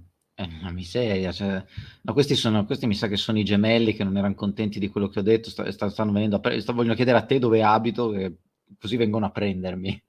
No, vabbè, probabilmente sì, sono partiti da quella suggestione visiva e l'hanno fatto. Poi chiaramente poi, a livello di aspetto, cioè, oddio, più lui che lei, cioè lui è Luke sputato solo con i capelli sì, bianchi. Lei è già un po' più diversa, lei l'hanno sì. caratterizzata già più mi aspettavo che fosse più Leia, invece è molto più originale di lui, che Ma l'hanno proprio detto comunque che si sono ispirati molto a Luke e Leia per creare questi due gemelli. uh-huh. Quindi sì, sì. Sì, tra l'altro mi piace molto l'armatura di lei, Sì, soprattutto l'armatura di lei sì. era molto particolare. Assomiglia molto a quella di Vader, un po' modificata, Sì, appunto, però di fatto sì, po- anche quello schermo con tutti i pulsanti, di e fatto anche a richiama. quello di un inquisitore, tra l'altro, della Sì, seconda c'è la sorella. seconda sorella, sì, di Fallen Order, sì, sì, sì. Mhm. Quindi comunque un'armatura imperiale. Poi, sì, lui un po' troppo simile, poi già quando, già nelle prime scene, quando si fa pezzi dall'armatura così un po' esagerato, però vabbè, ok, ma quando si passa alla battaglia fuori, cioè, ma poi purtroppo, e lo dico, hanno preso molto da episodio 9, cioè, tipo che prende la nave, i fulmini, così, cioè, non so perché abbiano voluto citare così tanto episodio 9. Giuro, anche il Mm, cannone, per come è fatto. sì, Cioè, sì, visivamente hanno preso a piene mani proprio da episodio 9. ma volendo anche il discorso della Diade, perché comunque Mm. questi due gemelli di fatto non è detto esplicitamente, ma mi pare molto, no, la rappresentazione, se non proprio di una Diade, comunque di due individui con un forte legame nella forza, quindi Mhm. qualcosina hanno preso. Poi, vabbè, citano molto episodio 8 ed episodio 9, devo dire. Quindi, oltre che Luke e Leia, c'è anche molto, effettivamente si nota questo dualismo tra Rey e Kylo Ren in versione opposta, però, perché quella con l'armatura, la Mm. maschera e appunto la gemella, invece il gemello è quello sostanzialmente convertito al lato chiaro, insomma, che tenta di riportare la sorella alla ragione. Ecco, sì, sì, sì. Mhm. Mm, prego. No, sì, quindi sì, c'è questo dualismo. Sì, è vero, hanno molte cose prese dalla trilogia sequel, però appunto tutta la battaglia è veramente esagerata, cioè, lui che prende la spada, la potenzia, e c'è il duello lì tra tutti sti frammenti, tra l'altro i poveracci a bordo di quegli Star Destroyer, tanti cari saluti, perché carne da macello Sì, sì, sì, sì. andante, Carne poi da cannone, se proprio vogliamo rimanere in tema. sì, direi che è azzeccata assolutamente. Poi lei che si pianta sto Kyber nell'armatura, ne assorbe il potere. Ma poi c'è quel momento della visione nella forza che non ho minimamente capito. Cioè che mentre lei sente il Kyber, lei che ascolta, si parlano nella visione, quando è successo, che cazzo sto guardando, poi lui che... Non so, è molto Sì. confusionario Sì, è un anche. Cioè... momento onirico perché non capisci di preciso se appunto all'inizio non capisci subito che è una visione che non è invece effettivamente nel mondo reale, poi però invece tornano nel mondo reale e c'è il combattimento, sì. Forse quello è leggermente confusionario, non propriamente ben reso, sì. Sì, sì, non tornava minimamente, mi sono sentito estremamente confuso. Era troppo onirico, era fin troppo onirico. Poi lui che potenzia la spada all'inverosimile per tagliare in due sto Star Destroyer per salvarla da sto Sì, Kyber poi che è c'è sostanzialmente la uscito. manovra di Holdo. Purtroppo sì, ma Ma no, dai, la manovra di Holdo in realtà è una cosa che, a parte che c'era già in The Clone Wars, ma in realtà cioè, non la trovo per nulla beh, se non che, forzata. sì, se non che poi la sminchiano subito in episodio 9, perché c'è il Falcon che fa un salto dell'iperspazio davanti alla bocca di un verme e il verme rimane intatto, quindi anche lì mettetevi Sì, sì. d'accordo su come funziona. Sì, lì tra l'altro l'hanno anche poi spiegata sostanzialmente. Quello del Falcon è differente nel senso che intanto Holdo semplicemente salta, non so adesso che coordinate abbia inserito, comunque salta disattivando tutti i sistemi di sicurezza della nave che impediscono teoricamente quello schianto. Ci sono sistemi di sicurezza che non ti fanno saltare in quel modo, che non so che caspita facciano. Comunque o non ti permettono di saltare o ti cambiano in qualche modo la rotta della nave, insomma fanno in modo che tu non ti schianti contro degli oggetti fisici nel momento in cui salti, perché nonostante Timothy Zahn abbia sia nel canone sia nel Legends inserito questo concetto che io trovo un po' troppo fantascientifico per Star Wars, ossia quello dello pseudomoto, cioè quando una nave salta nell'iperspazio l'impressione, no, che quando noi vediamo quel salto effettivamente in realtà è un'illusione ottica dovuta semplicemente proprio al fatto, a condizioni fisiche, no, date dal fatto che si proietta in un'altra dimensione. In realtà è un moto appunto pseudo, quindi immaginario. Mm. Di fatto tutto il resto del canone non l'ha mai spiegato così, cioè spiega proprio che bisogna accelerare a velocità luce, cioè acceleri davvero a velocità luce. Nel momento in cui arrivi alla velocità della luce, entri in quest'altra dimensione che è l'iperspazio e in base alla potenza dell'iperguida poi viaggi più o meno velocemente, comunque a velocità molto superiori a quelle della luce. Però per entrarci devi arrivare a quella velocità lì, il che tra l'altro genera un attimino qualche problema perché la luce quindi viaggia nell'iperspazio, Mhm. ma appunto non è una saga di fantascienza, quindi è inutile No, anche farsi troppe pippe mentali in questo senso. anche perché poi se no c'è anche il problema della premessa dell'Alta Repubblica, l'incidente nell'iperspazio, che poi ti Quello chiederò tutto delucidazioni sommato perché... Quello tutto sommato è a parte che vabbè, La luce dei Jedi ormai è uscito ad aprile in italiano, quindi direi che si può anche fare spoiler. Mm. Comunque lì tutto sommato è spiegato perché i Nihil hanno in ogni caso una tecnologia del tutto particolare, Ma non molto sembra siano simile. stati i Nil, o sì, o sono stati loro? Sì, sì, sì, sì, sì. Ah, sono Sì, sì, stati a loro? provocare l'incidente ci sono stati i Nihil, perché era tutta una mossa di Marchion Ro, tutto complotto, sì, sì, sì. Di fatto, appunto, i Nihil che hanno questa tecnologia che permette di viaggiare in un modo alternativo all'iperspazio, no? Sfruttando i varchi, che sono questi portali, Sì, appunto, che sì, ti perché loro permettono. un navigatore, hanno questa generazione di navigatori che conoscono rotte segrete nell'iperspazio. Sì, sì, grazie all'intervento di Mari Santecca, tra l'altro antenata di Lord Santecca, che la nonna, addirittura se non sbaglio, di Mark Monroe, aveva rapito, e quando lei era bambina l'hanno sfruttata per tutta la sua vita, fino per oltre 100 anni, tra l'altro. Sì, L'hanno infatti l'hanno sfruttata. tenuta in Sì, vita con lo sì, sputo praticamente. sì, esatto, esatto. E Mari Santecca, appunto, è l'unica persona in grado di rintracciare queste rotte. Ora, tra l'altro, la cosa si va anche a mescolare con la questione dei navigatori nella trilogia dell'ascendenza di Throne. Trilogia che, tra l'altro, facciamo il momento flex, perché direi che Tu non sai quanto ti invidio in questo momento. Perdonami, ma abbiamo qui il No, lo primo so.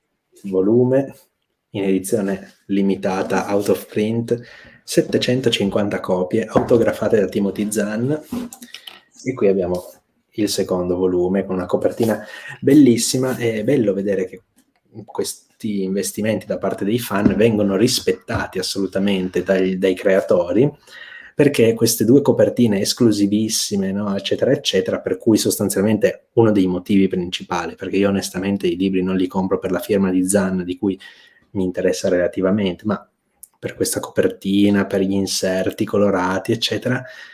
E saranno le copertine dell'edizione francese del romanzo, che costa 6 euro. Ma che davvero? Sì, sì, sì, sì, sì, sì.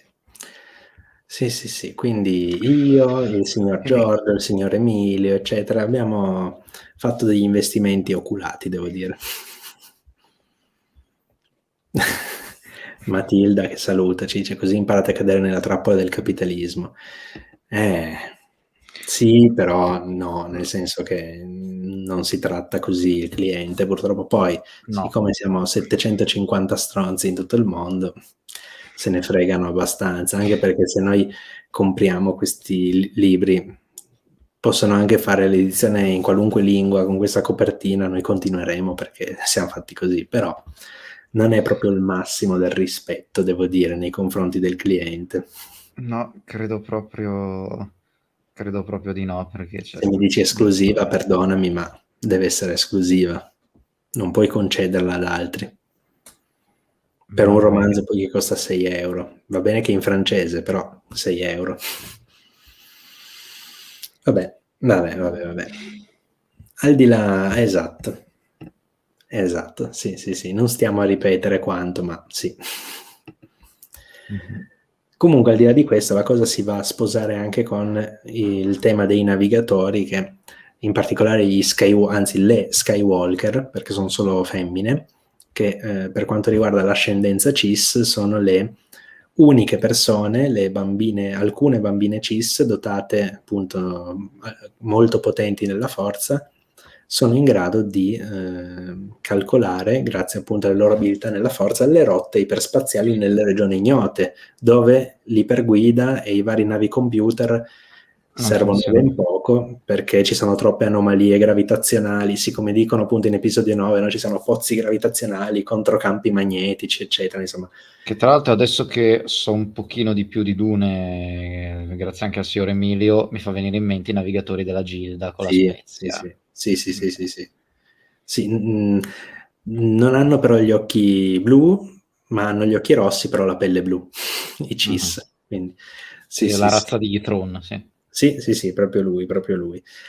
E quindi tutta la questione iperspaziale, insomma, molto molto particolare. L'unica nota stonata, secondo me, in tutta la lore, chiamiamola, dell'iperspazio, è questa spiegazione dello pseudomoto di Zahn, che ha senso fino a un certo punto. Cioè, se una nave comunque deve accelerare, percorre una distanza, quindi quella Sì. distanza che vedi, certo, magari è amplificata, quindi lo pseudomoto in realtà amplifica la distanza osservata da fuori, però di fatto qualcosa viene percorso. Sì. Quindi Il sì, non problema è è che tanto la appunto, manovra di Holdo a contraddire, ma è più il Zan che contraddice, sì, sì, sì. quindi poi però a prescindere da tutto, questo che Mhm. si fa il sandwich con le navi, con sta spada laser che probabilmente arriva non so fin dove, è un po' troppo, cioè. Sì, sì, sì, no, è esagerato, è tamarro, però devo dire l'ho apprezzato proprio per quello. Sì? L'ho apprezzato, sì, sì, sì, perché come il primo era molto serio, no, il secondo molto scanzonato, questo l'ho apprezzato per il tono molto tamarro. Cioè alla fine, come si diceva oggi anche per Space Jam, no, per il nuovo film che la critica ad esempio ha stroncato. Sì, è ovvio, non potete aspettarvi Quarto Potere, è un film che ha una trama idiota, sì, non ha senso, sì, e tamarro, o meglio, in Space Jam no, la puntata, però Space Jam è divertente, è scanzonato, fa quel che deve fare, sì, boh, va bene così. Idem, secondo me questo episodio, certo può non piacere, ci mancherebbe, a me è piaciuto proprio perché è tamarro il giusto, nel senso voleva essere tale, secondo me, e l'ha fatto bene, diciamo così. Poi ribadisco, assolutamente i gusti personali sono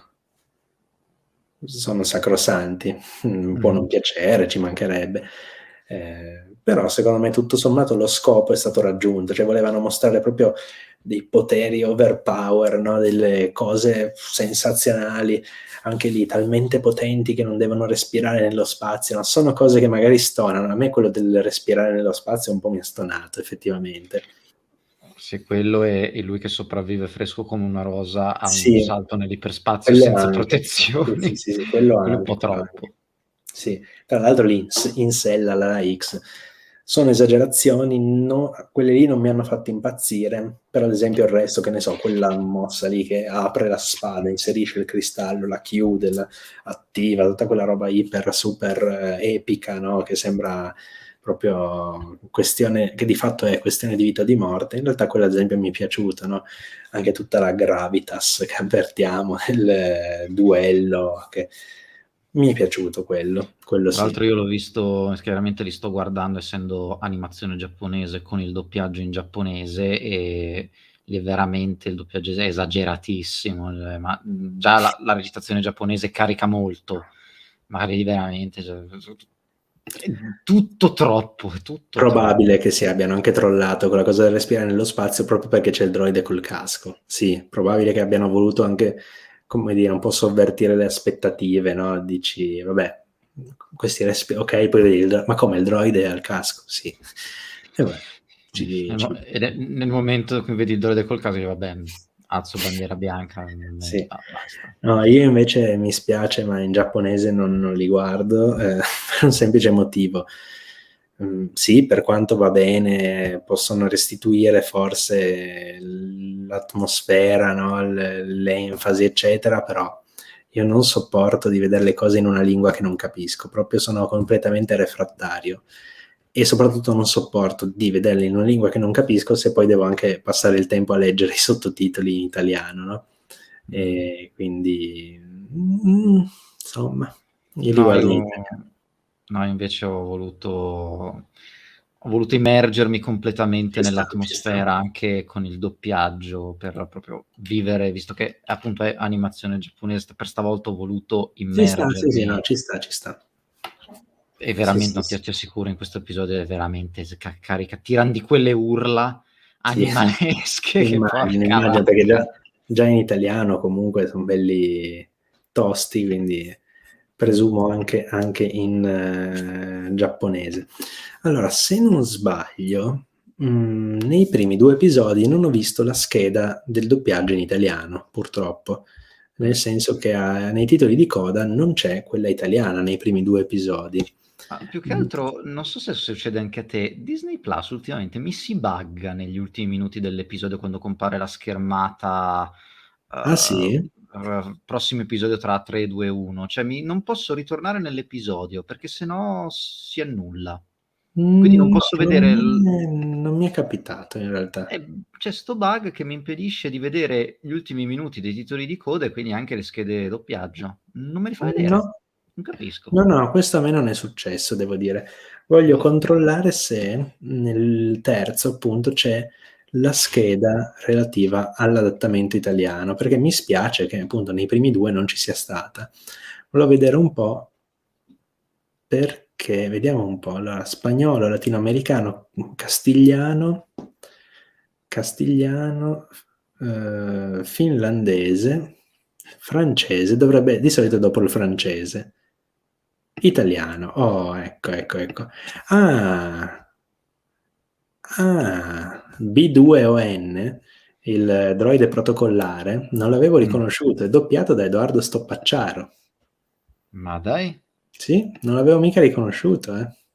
Ma Edoardo è bravo a mascherare la voce. Sì. Cioè, a volte lo riconosci, ma certe volte se non sai che è lui non lo riconosci. È successo anche a noi tante Tra volte, l'altro, bravo. ricordiamoci che in Star Wars lui doppia niente meno che Darth Maul, perlomeno lo doppia in The Clone Wars, non so se anche nelle stagioni vecchie, ma sicuramente nella stagione 7 è lui. No, credo che lo doppi dal Anche in quelle... 2012, da Ok, quando è stato perfetto, reintrodotto in Clone, perfetto. fine della quarta stagione. Non avevo mai controllato la quarta, quinta stagione di The Clone Wars.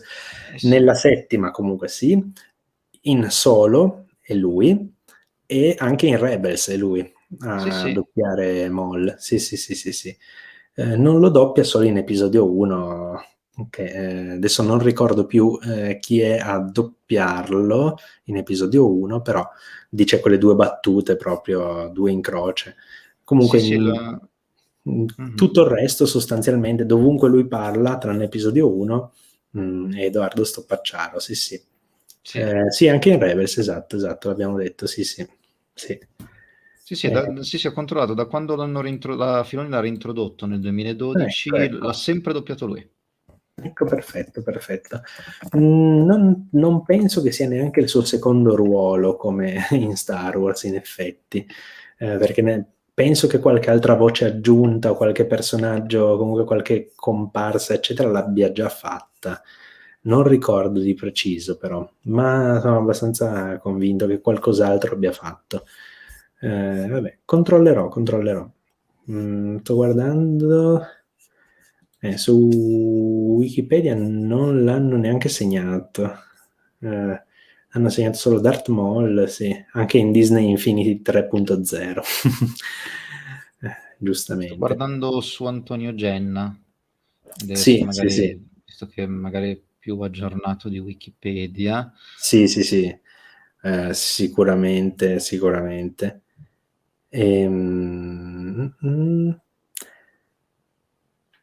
Non so appunto se trovi qualcosa, e qua non ho trovato appunto tra Wikipedia eccetera, però posso dire che i dialoghi italiani sono stati scritti da Antonio Davide Alberto, che avete già visto per il secondo episodio della seconda stagione di The Mandalorian, era ospite qui ed è appunto un nostro amico, insomma, ha scritto i dialoghi, se andate a vedere nelle schede di alcuni episodi. Questo, poi sicuramente il vecchio, e dovrebbe aver scritto anche l'ultimo, che non ho ancora visto, tra l'altro, Hakakiri, sì. Ciao Dedo, grande Deboz e l'impero dei soli gemelli. Ecco, questo è giusto dirlo. Empire of the Twin Suns, l'idea del nome è di Dedo, perché io non avevo idee per il nome di questa rubrica. Lui me l'ha consigliato ispirandosi anche a Empire of the Sun, l'impero del sole, film che tra l'altro ha ispirato anche parte della storia di Rebels. Quindi sì, non lo sapevo, me l'ha detto lui, mi ha mandato un articolo, cose varie. Poi vabbè, ovviamente viene nominato l'impero, vengono nominati i soli gemelli, direi che più Star Wars di così non si può. Non lo dire, assumiti il merito. No. Io cerco sempre di dare il merito a chi se lo merita. Bene. Dunque, c'è ancora qualcosa da dire riguardo a questi 3 episodi? In realtà io non ho particolari ancora argomenti. No, anch'io credo che li abbiamo sviscerati a sufficienza. Magari quello su cui ci siamo soffermati di meno era il terzo, ma perché più che narrativo è proprio visivo, perché la Sì, storia azione, esatto. è proprio minima, quindi non è che c'è Sì. molto da Sì, la storia è proprio molto commentare. molto breve, ossia gemelli, di cui una, o meglio entrambi addestrati al lato oscuro, una che persegue questi ideali del lato oscuro e l'altro no, e si scontrano. Di fatto la storia è molto molto molto semplice. Se in chat c'è qualche domanda, qualche commento, qualcosa, magari lo leggiamo. Altrimenti, nonostante questa sia una live più breve del solito, possiamo anche chiudere qui, perché del resto in totale 45 minuti in cui in realtà non c'è poi tantissimissimo, insomma, da commentare, specie in due. No, lo so, però speriamo di aver comunque dato dei punti di vista interessanti, di aver fatto Sì. delle riflessioni sugli episodi, perché più che altro è che il terzo punto si avvicina molto pericolosamente all'esercizio di stile puro, quindi Abbiamo qua, qual è la peggior puntata di queste prime tre? Perché proprio i gemelli. ma più che peggiore, allora io non parlerei di peggiore, perché Esatto, non è neanche io. brutto, non è un brutto episodio, però è molto particolare, cioè o sei veramente fan dello stile di quello studio o hai molta difficoltà a digerirla, perché è veramente tanto particolare, forse pure troppo. Non so tu Giovanni, anche tu mi sembra che sia di questo avviso. Sì, pur non avendola trovata una brutta puntata di per sé, però sì, è esagerata. Poi certe cose le ho comunque apprezzate, accettate, alcune apprezzate, alcune accettate, alcune mi hanno fatto un po' storcere il naso, quello sì.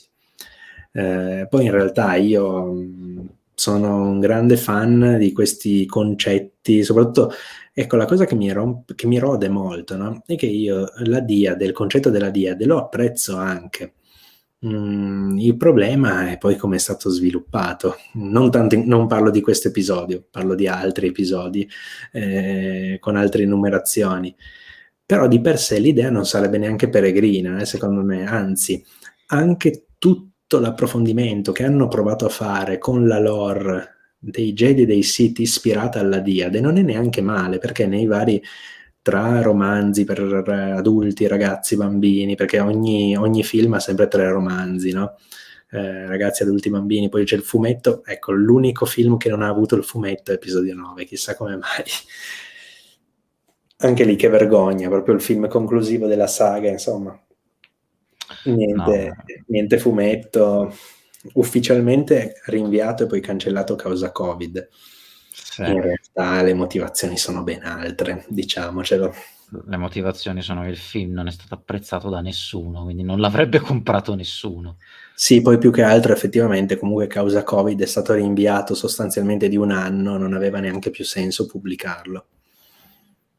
Perché tanto se lo rinvii più che di 1 anno, di mesi, perché poi c'è stata sia la pandemia, sia ci sono stati poi le varie tensioni negli Stati Uniti, tensioni diciamo razziali, e chiaramente anche quello ha provocato slittamenti di uscite, perché sai, se anziché andare in libreria a comprare libri vengono, ti spaccano le vetrine, forse non è il caso di venderli, e quindi le case editrici hanno posticipato, oltre appunto alla questione Covid, anche alla questione appunto relativa all'aiuto. Mi si è accesa la torcia del telefono, mi ha accecato.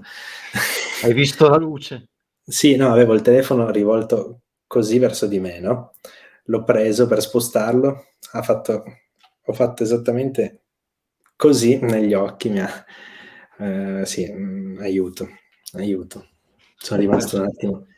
Ho visto la luce, sì, proprio la luce Anch'io divina, no? Di tedevo. cui il signor Giacomo è un grande esperto, luce divina, No. quella di giorno, no? Che illumina i suoi pomeriggi, appunto. Esatto, però non volevo che facesse del male a Signor Deboz e alle segretrie, quindi chiedo No, scusa. vabbè, siete perdonati sia te sia la luce divina.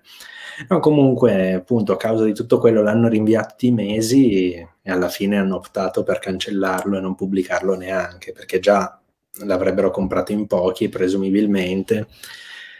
Se poi viene rinviato e tutto quanto, non ha proprio più senso. Un peccato a livello proprio completistico e filologico, no? Che tutti i film della saga, anzi perfino le Guerre Stellari, cioè il film che non è stato, abbiano il fumetto, episodio 9 non ce l'abbia.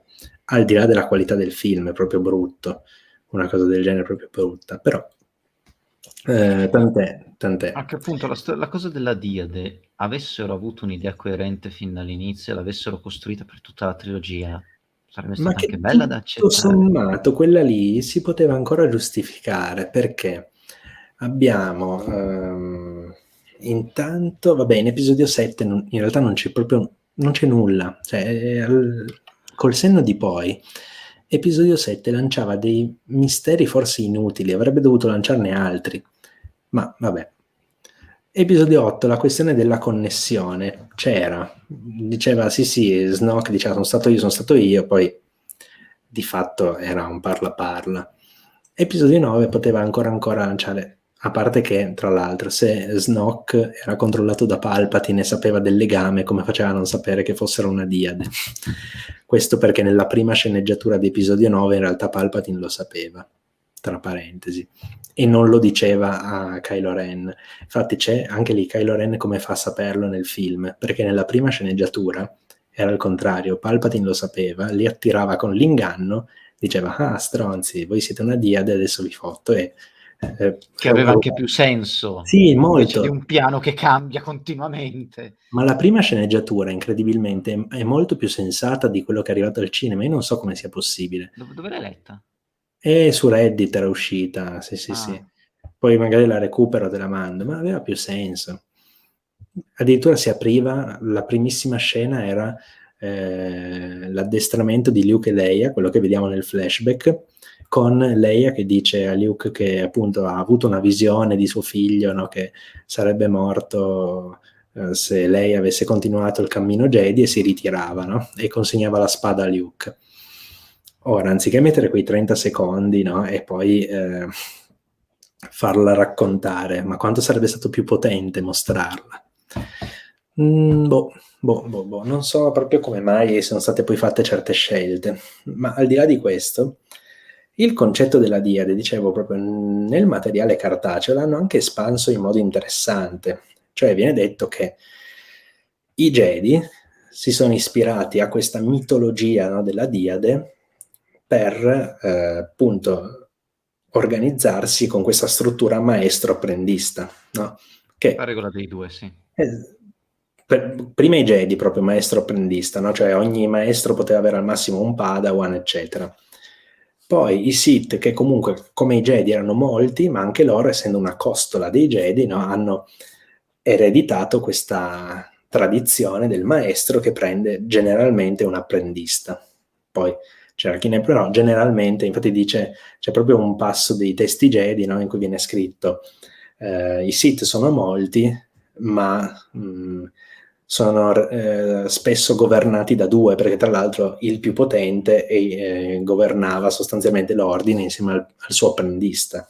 Anche questo interessante, basandosi sempre sulla questione della diade, no? Ogni Sith e ogni Jedi, l'idea di fondo è che nel loro apprendista cerchino l'altra metà della diade, che non è male di per sé, è un'idea interessante. E poi, a maggior ragione, Darth Bane ha applicato questa mitologia in modo ancora più radicale, cioè non tanti Sith organizzati 2-2-2, ma 2 Sith, punto. E viene detto che Darth Plagueis sperava che Palpatine fosse l'altra metà della diade, Palpatine sperava che Darth Vader fosse l'altra metà della diade, e poi invece viene a sapere, cioè se ne accorge lì in episodio 9, che in realtà la diade, che non si vedeva da migliaia di anni, eccetera, sono Rey e Kylo Ren. Sì, va bene, ci sta anche, però è la presentazione nel film quella principale, quella che alla fine dà, come dire, rimane, non nell'immaginario. Mm-hmm. Non Quindi, rimane nell'immaginario, perché appunto, quindi dovevi costruirla per tutta la trilogia, non buttarla lì nel 9 eh, episodi e basta. Vabbè, eh, io non sì, lo ma so. infatti, tra l'altro, cosa che avviene non solo in questa trilogia, ma avviene spesso in tante saghe, no? Saghe magari già tipo Animali Fantastici, no? Questa necessità di tirare fuori il twistone clamoroso, no? a conti già molto inoltrati, cioè no, quando la storia è già molto inoltrata. Cioè, il colpo di scena non può arrivare alla fine del secondo film, secondo me, in Animali Fan, non può arrivare alla fine del terzo film di una trilogia, nel caso di Star Wars, non lo so. Dovrebbe arrivare prima e poi da lì si tirano le fila, però, vabbè, lasciamo perdere. Lasciamo perdere. Sì, Dedo ci dice che come suo solito trollava, sì, lo sappiamo, però appunto una roba che apprezzi se apprezzi lo studio Trigger e non Star Wars, ecco. Ecco, e come in generale ho sentito anche tanta gente dire no, questo non è Star Wars. Non sono d'accordo, mi sembra un po' esagerato, non so tu Giacomo cosa ne pensi, mi sembra un po' un'esagerazione. Sì, perché comunque anche, ripeto, il cuore di Star Wars l'ho visto in tutti, anche questo non fa eccezione, cioè è più Star Wars nella trilogia sequel per me, ma ci vuol poco. Però sì, non sono d'accordo su questa dichiarazione. Tra l'altro ricordiamoci che anche se non lo fosse, c'è scritto nei titoli di coda, non basato su Star Wars creato da George Lucas, ma ispirato a Star Wars creato da George Lucas. Cosa vuol dire? Che non è Star Wars, cioè non è veramente Star Wars, è un'opera. Allora, adesso lo dico in modo brutto. È una sfumatura diversa. Sì, no, ma lo dico in modo brutto, ma sostanzialmente è una fanfiction. Di fatto è così. Una fanfiction fatta, come dire, autorizzata, fatta da vari studi, però di fatto è come se, cioè le fanfiction sono ispirate a, non sono basate su, perché non sono opere ufficiali, no? Questa sì, però proprio per il suo carattere molto particolare è ispirata a, perché sono visioni, nel senso proprio quali sono le suggestioni che suscita Star Wars nell'immaginario dei creativi dei vari studi. E anche la sua non canonicità non è una coincidenza. Hanno voluto lasciare la massima libertà creativa e hanno fatto bene, è un esperimento che secondo me ci stava a farlo, non mi aspettavo neanche arrivasse così presto, ma è un esperimento gradito, poi può piacere, può non piacere, però secondo me non hanno fatto male di per sé a provare questa via. Sì, assolutamente. Appunto dice è ispirato, quindi sì. È un qualcosina di diverso, semplicemente. Cioè, è questa cosa qui che ti garantisce, ti dà più spazio di manovra, ti dà più facile accettare sperimentazioni del genere. Sì. E poi, qualora questo esperimento riuscisse, comunque la ricezione da parte del pubblico è stata buona, perché ad esempio su Twitter mercoledì, non al mattino era in tendenza What If, al pomeriggio penso fossero in tendenza più o meno entrambe, ma anche perché mercoledì mattina tra l'altro non appariva Visions su Disney Plus, c'era stato qualche problema, appariva tra i consigliati, appariva se lo cercavi, non appariva nella pagina di Star Wars, probabilmente hanno avuto qualche problema, qualche intoppo, insomma. Poi mercoledì pomeriggio sera è comparso e sia mercoledì sera sia ieri mattino giù di lì era in tendenze su Twitter, vuol dire che se n'è parlato parecchio e la cosa mi fa ben sperare, insomma, perché vuol dire che se quest'opera avrà una ricezione tutto sommato positiva, sarà insomma possibile magari tirar fuori qualche opera collegata, qualche, non so, romanzo, serie a fumetti, come già sta avvenendo, una seconda stagione eventualmente. Insomma, secondo me è qualcosa che tutto sommato, cioè è un esperimento che tutto sommato può dare dei frutti. Hanno anche detto, ad esempio, James Vogue, che fa parte del Lucasfilm Story Group ed è produttore esecutivo della serie, ha anche detto che determinati elementi sono piaciuti così tanto in Lucasfilm che stanno pensando, no, di riutilizzarli in opere canoniche, appunto, di riprenderli. E qui subentra il discorso che facevi tu prima, Giacomo, come quello dei racconti, delle leggende, delle fiabe, eccetera, no? Appunto, c'è sempre un fondo di verità, quindi riprendiamo questo elemento che è piaciuto molto, no? E lo Mhm. inseriamo in una narrazione canonica. Quindi secondo me un esperimento che è andato bene, che sta andando bene, perché vedo che tutto sommato la ricezione è positiva, che pensavo molto peggio, per quello che ho visto. Sì, sì. O meglio, più Quindi che pensavo, speravo di no, ma temevo molto peggio. sì, meno male che non è andata così. Meno No, male no, che abbiamo infatti, avuto infatti. questi mediometraggi efficaci. Meno Sì, male. sì, ma anche devo dire rispettosi, secondo me, proprio della saga. Cioè, non hanno fatto trashate super esagerate. Forse questo è giusto un po' l'episodio più tamarro, più esagerato, ma comunque rispetta in qualche modo la saga, no? Sai, Sì. non è quello che tanti si aspettavano, la porcheria proprio inguardabile, assolutamente no. No, no, devo dire di no. Sono d'accordo. Bene, bene, bene. Se appunto non ci sono altri spunti di discussione, io andrei in chiusura. Non so tu, Giacomo, Sì, se hai sì. ancora qualche idea, la chat mi sembra che in questo momento sia un po' come Albus, silente. Lo Sì. dico perché il signor Giacomo adora le freddure. No, no, non è vero, questa è diffamazione, non è vero, no, ci lotto con il mio collega, il signor Esatto, Dario, esatto. da tempo immemore, quindi queste no. Esatto, esatto. Ripercorriamo un attimo le disavventure del signor Giacomo. Il signor Giacomo sul suo canale, che tra l'altro vi invito a seguire sia su YouTube, sia sul sito Viola, sia su Instagram, insomma cercatelo ovunque, stalkeratelo, seguitelo. Principalmente sono attivo sul sito Viola, sul sito rosso ricarico le live, quindi se volete venire a trovarmi sul sito Viola siete i benvenuti. Sì, sì, il signor Giacomo e il signor Dario, perché che spesso è presente sul canale, sono due persone di grande cultura e, insomma che forniscono un bel intrattenimento colto, quindi anche io quando posso li seguo molto volentieri, in particolare in questo momento avete la Divina Commedia, il Signore degli Anelli, il Silmarillion, perdonami, giusto? State trattando la Divina Commedia e il Silmarillion. Sì, stiamo facendo in realtà il progetto Storia di Arda, tramite Ok, le opere sì, principali più sì, sì, famose, fare una cronistoria di tutto il mondo di Tolkien. Adesso, sì, sì. mercoledì prossimo, finiamo la trattazione della prima era proprio con il Silmarillion e poi inizieremo la Ecco, seconda, che tra l'altro sarà l'argomento trattato nella serie TV, quindi iniziamo a parlare della sì, seconda era.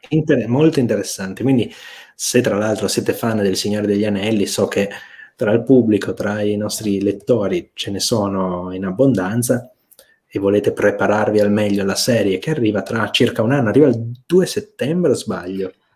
No, 22 Ah, settembre mi ah, sembra, che 22, sarà 22. il Tolkien Day, se non perché il Ah, 22 ecco, ecco, settembre è il ecco. Tolkien Day, che è il giorno del compleanno di Bilbo e Frodo, o non mi ricordo, o 2 o 22, comunque a settembre, Comunque, tra settembre poco meno di un 2022. anno. Tra Sì, poco meno di un esatto. anno arriva la serie, da cui tra l'altro sono molto molto interessato, vedremo un po'. Dovrò prepararmi a dovere, quindi anche io recupererò, se non in diretta, sicuramente in differita, le live del signor Giacomo e del signor Dario, quindi insomma seguiteli, mi raccomando, andate a trovarli. Detto questo, io appunto ringrazio molto il signor Giacomo per essere stato qui con noi questa sera. Ringrazio lei, signor Giovanni, per avermi invitato. Come ho sempre detto, è sempre un piacere tornare qua su Star Wars Libri and Comics. Spero di essere stato un piacevole compagno di discussione, Ma di non aver certo, detto certo. troppe vaccate. Ringrazio la chat che ci ha tenuto compagnia. Ma certo, certo, anche per noi è sempre un grande piacere averla qui, signor Giacomo. Prossima settimana, venerdì 1° ottobre, abbiamo Emilio Valotti, commentiamo gli episodi 4, 5, 6, che adesso vado a memoria, sono La sposa del villaggio, Il nono Jedi e T0B1, dovrebbero essere questi tre. Sono andato appunto a memoria, ma penso di averli detti correttamente. Abbiamo superato proprio ora le 2 ore, quindi Yeah. sì, quindi direi che chiudiamo, vi lascio naturalmente alla nostra meravigliosa sigla. Ci vediamo la prossima, anzi, prima vi devo ricordare ovviamente di solite cose che dicono gli youtuber bravi, insomma, quindi lasciate like, iscrivetevi al canale, attivate la campanella delle notifiche, commentate, abbonatevi soprattutto, donate con le super chat su PayPal, comprate tramite i nostri referral Amazon, tutte quelle robe lì. Ci vediamo la prossima settimana, che la forza sia con voi. Ciao ciao, io vi lascio alla sigla che devo trovare, aiuto, dov'è? Dai.